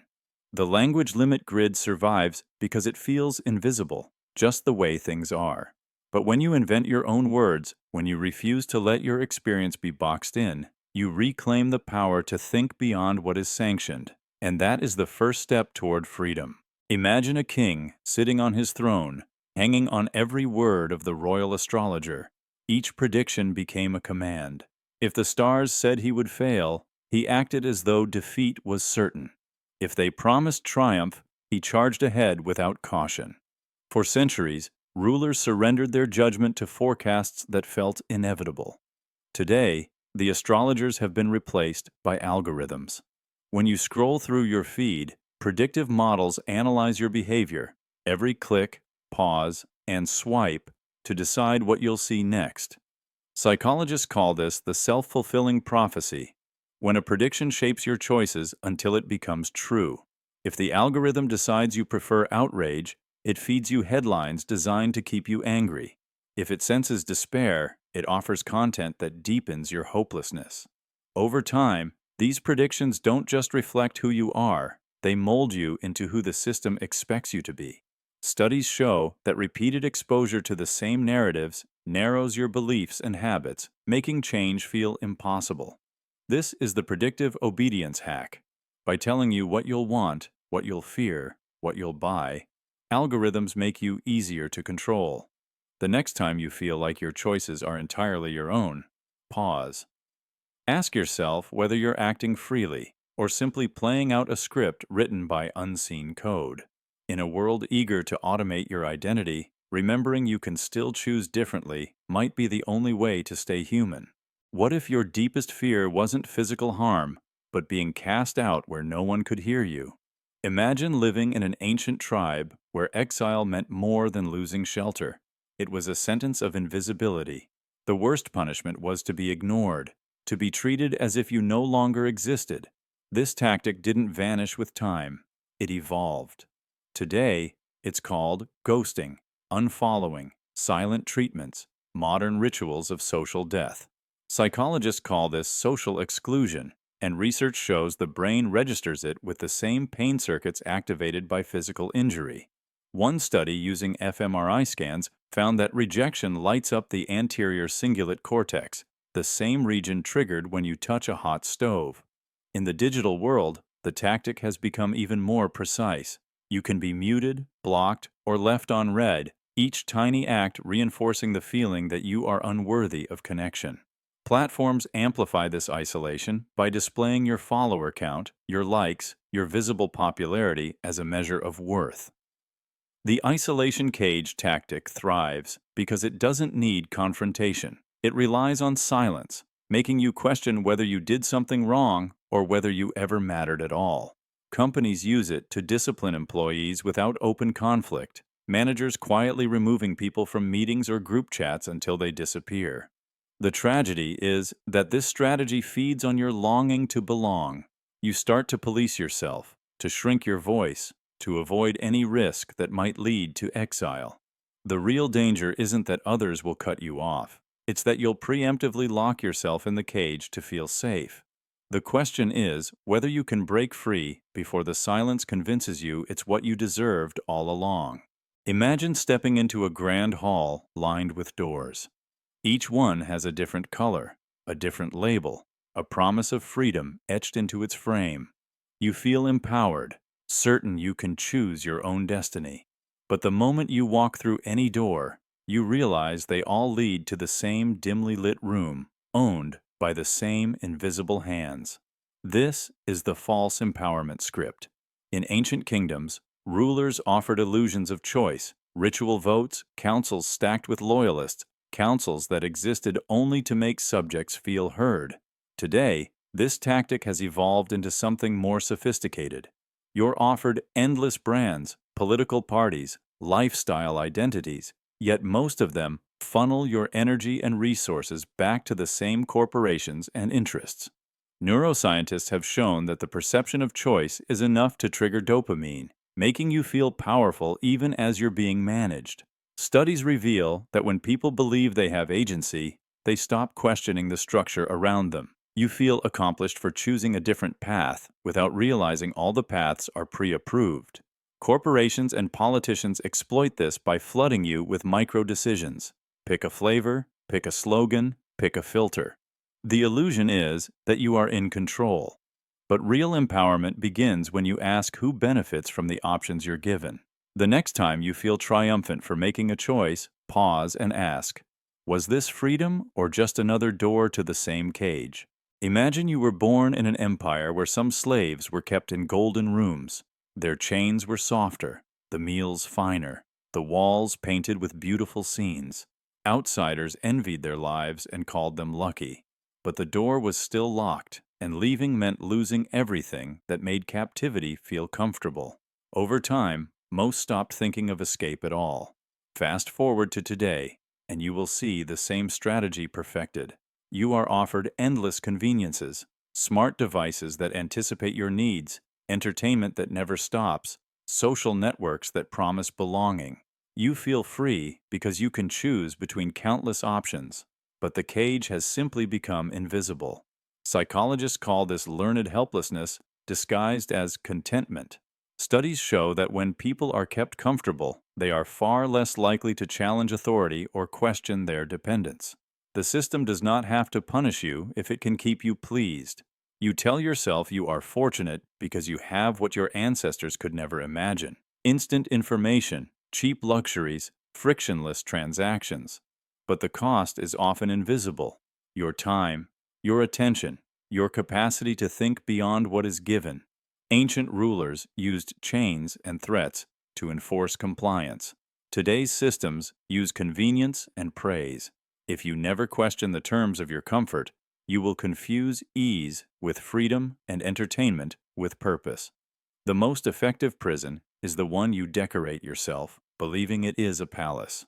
Real liberation is not measured by how pleasant your confinement feels, but by whether you are willing to walk away from it. If you never test the walls, you will never know they exist. And if you never risk discomfort, you will spend your life in a golden cell, convinced you chose it. Imagine living in a city where every decision is judged by a silent deity watching from the clouds. In ancient times, approval was measured by the favor of the gods, omens, blessings, rituals that signaled you were worthy. This was the original mirror of approval, an external force reflecting your value back to you. Over centuries, the gods faded, but the need remained. Humans are wired to seek validation outside themselves. Psychology calls this external locus of evaluation, the instinct to measure your worth by others' reactions. Today, the gods have been replaced by followers, likes, and numerical scores. Each notification becomes a modern blessing, each silence a quiet curse. Social media platforms are designed to exploit this reflex, training your brain to crave affirmation in ever smaller doses. Studies show that dopamine spikes when you receive digital approval, reinforcing a cycle of dependence. The more you look into this mirror, the more you forget who you were without it. Corporations and influencers understand this dynamic. They build systems engineered to keep you performing, editing, and polishing your identity for maximum applause. But the reflection is never stable. It shifts with trends and algorithms you don't control. The next time you feel the pull to measure your life by likes or the opinions of strangers, pause. Ask whether the mirror truly belongs to you or if it was placed in your hands to keep you obedient. The mirror of approval survives because it feels like connection. But real worth begins when you stop asking for permission to be yourself. Imagine the story of a loyal servant who gave everything to the crown: his time, his strength, his dreams. When he was useful, he was praised as noble and indispensable. The moment he was no longer needed, he vanished from the records, replaced by the next obedient figure willing to sacrifice. For centuries, this archetype shaped how societies defined virtue. The perfect servant was the one who never questioned orders, who dissolved his own desires into the ambitions of his master. Today, the costumes have changed, but the script remains. In corporations, the most compliant employees are celebrated, until downsizing erases their names from the directory. In public life, those who tirelessly promote the goals of others are given awards and applause, until their usefulness expires. Psychologists call this the expendability bias, the tendency to value loyalty only as long as it serves power. Studies show that workplaces reward overcommitment, praising those who sacrifice personal boundaries, but rarely repay that devotion when circumstances shift.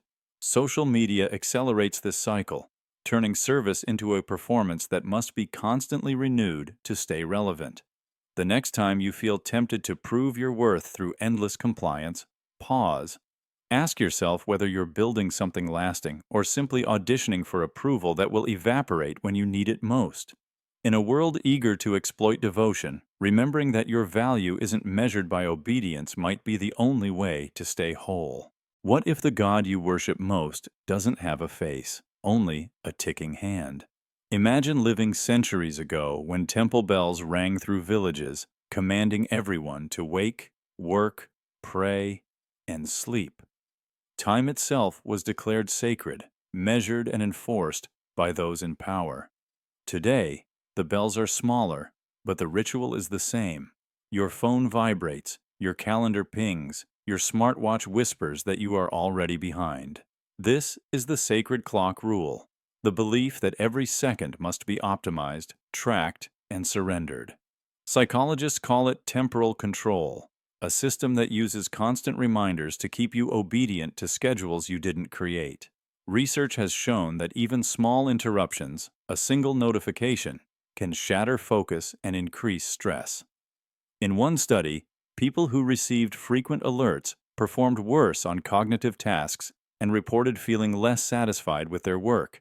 Yet the culture celebrates this constant vigilance. Productivity gurus promise that if you can just master time management, you will finally be worthy. Apps and planners multiply, each one promising control while quietly tightening the leash. The tragedy is that you start to measure your value by how little rest you allow yourself, how quickly you respond, how efficiently you can transform hours into output. You begin to feel that silence is wasted, that stillness is failure. The sacred clock rule is powerful because it flatters your ambition while devouring your presence. The question is whether you can hear your own rhythm beneath the mechanical one. The real danger isn't that you'll run out of time. It's that you'll surrender every moment to the ticking God and never remember who you were when the bells were silent. Imagine waking up in a world where every thread on your body was chosen to declare your rank, your virtue, your obedience. In ancient kingdoms, rulers enforced strict wardrobe laws. Colors, fabrics, and styles weren't personal choices. They were public declarations of where you stood in the hierarchy. Break the dress code, and you risked punishment or exile. Today, the dress code spell has evolved. Instead of decrees, we have trends. Instead of punishments, we have social exclusion. Neuroscientists have shown that clothing activates powerful neural pathways tied to identity and belonging. When you adopt a style, you feel it defines you. But often, the sense of individuality is an illusion carefully engineered by marketers. Studies reveal that fashion cycles are deliberately accelerated to keep you consuming, chasing the next identity upgrade. Each garment becomes a badge of supposed authenticity that quietly locks you into a tribe. Corporations feed you imagery that links certain looks to success, rebellion, or enlightenment. You feel like you've chosen, but you've only selected from a narrow menu designed to extract your loyalty and money. The next time you feel compelled to buy the latest look, pause and ask, who profits from this version of me? If you never question where the spell begins, you risk confusing commerce for self-expression and waking up in a costume you didn't realize you were wearing.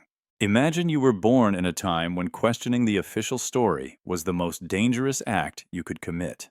If you doubted the miracles proclaimed by priests or challenged the decrees of the king, you were branded a heretic. No evidence could save you because disbelief itself was the crime. Fast forward to today, and you will see the same tactic refined for a modern audience. Now, when you question the consensus, you are not burned at the stake. You are labeled a conspiracy theorist. The effect is the same. Your argument is dismissed before it can be examined. Psychologists call this preemptive invalidation. Studies show that when an idea is framed as absurd, people stop considering it critically, no matter how much evidence exists. This is the disbelief dismissal trick, a strategy that transforms skepticism from a civic duty into a social liability. You start to police your own curiosity because you fear being exiled from polite conversation. The moment you raise a doubt, you feel the unspoken threat: agree or be ridiculed. Ancient rulers relied on blasphemy laws to protect their narratives. Today's institutions rely on the power of stigma. If they can convince you that certain questions are taboo, they don't have to answer them. You will silence yourself to avoid being branded dangerous, naive, or unhinged. Real freedom is not measured by how easily you can repeat what everyone else believes. It is measured by your willingness to investigate what no one else will touch. If you never question the labels attached to dissent, you will spend your life defending stories you never chose, convinced that obedience is the same as wisdom. If you never dare to examine what everyone else dismisses, you will mistake conformity for truth and spend your life avoiding the questions that could set you free. Imagine standing in an ancient arena, thousands of eyes locked on you as the crowd erupts in applause. That thunderous approval was more than celebration. It was a signal that you belonged. Public rituals used applause as a currency of control, rewarding those who conformed and punishing anyone who strayed. This is the applause addiction loop, the cycle of seeking validation to prove your worth. Psychology calls it operant conditioning, behavior shaped by rewards and punishments. Your brain learns that certain actions trigger approval, and over time, you become addicted to that external affirmation. Today, the arena has no walls. Social media platforms gamify your existence, turning every thought, photo, or opinion into a performance judged by metrics. Likes, shares, and views become digital applause, dopamine hits that keep you coming back. Studies show these metrics hijack your neural pathways, reinforcing the need to please an invisible audience. The more you chase applause, the more your identity becomes a product for others to consume. Corporations and influencers exploit this reflex, designing interfaces that reward conformity and punish dissent with silence. The effect is profound. You start editing yourself to fit what the algorithm loves, what the crowd celebrates. The next time you feel the itch to refresh your feed, to measure your day in numbers, pause. Ask whether you're sharing because it's true or because you crave the rush of approval. The applause. Addiction loop survives because it feels like purpose, but real freedom begins the moment you decide that your value isn't up for public vote. Imagine standing in a crumbling empire while your ruler promises a return to a golden age you never actually experienced. Every speech is filled with tales of past triumph, simpler times, and lost greatness waiting to be restored. This isn't just storytelling, it's a tactic. Historians call it restoration myth, the idea that returning to the past is the only way to secure the future. For centuries, leaders invoked this illusion to distract from decline and avoid real change. Today, the strategy thrives in polished marketing campaigns and political slogans. Nostalgia has become an industry. Brands resurrect old logos, reissue vintage products, and promise that buying something familiar will bring you comfort. Psychologists call this rosy retrospection, our tendency to remember the past as better than it was. Studies show that when people feel uncertain or overwhelmed, they cling to nostalgia as a refuge. But the past wasn't simpler. It was just different, and often harsher than we care to admit. When companies and politicians sell you the illusion of return, they're not offering solutions. They're offering escape. The next time you hear someone promise to make things great again, pause. Ask yourself who benefits when you look backward instead of forward. In a world eager to monetize your memories, remembering that progress requires imagination, not imitation, might be the only way to build something better than what came before. What if your freedom was never truly yours, only a carefully curated illusion? Imagine standing in a vast field, no walls in sight, but every step you take is tracked by unseen sentinels. The moment you wander too far, an invisible boundary hums with warning. This is the bound freedom paradox, the promise that you can go anywhere, as long as you stay within the lines drawn centuries before you were born. Psychologists call this bounded rationality, the idea that your choices are always limited by invisible rules you never questioned. You are told you are free to pursue any career, but the latter was built to reward conformity. You are free to speak, but algorithms quietly throttle ideas that don't fit the script. A study by behavioral economist Dan Ariely showed that people who believe they have control are more likely to comply with constraints, never noticing how narrow their options have become. The tragedy is that when you are convinced you have limitless choice, you stop asking who set the menu. Even your rebellions are anticipated, pre-approved expressions of dissent that never threaten the system itself. Brands sell you freedom in the form of curated experiences, while institutions praise innovation but punish anything that crosses the old lines. The bound freedom paradox thrives because it flatters your ego. You believe you are independent when you are following a path mapped generations ago. The question is whether you can recognize the borders you were trained to ignore. The real danger isn't that you'll be punished for crossing them, it's that you'll never think to look for them at all. Imagine living in a world where tyranny never raises its voice. No iron fist slamming down, no decrees screamed across loudspeakers. Instead, it arrives as a whisper in your ear, warm and persuasive, saying, "You chose this." In ancient regimes, oppression was loud, chains, prisons, public punishments. But overt cruelty breeds resistance. Today, the soft tyranny whisper has evolved. It wears the mask of freedom and the language of personal choice. Neuroscientists have shown that when people feel they have agency, even in rigged systems, they are less likely to rebel. This illusion calms your instincts to question. Studies reveal that when individuals repeat the narrative of voluntary compliance, telling themselves they opted in, they become complicit in their own control. Corporations and institutions exploit this psychological reflex. They frame exploitation as empowerment, surveillance as safety, exhaustion as ambition.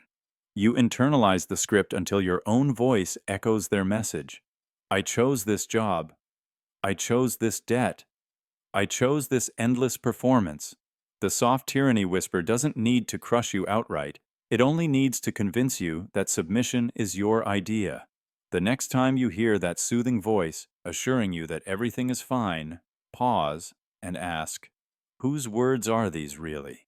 If you never question where your beliefs come from, you risk living inside a prison whose bars you defend, believing all the while that you built it yourself.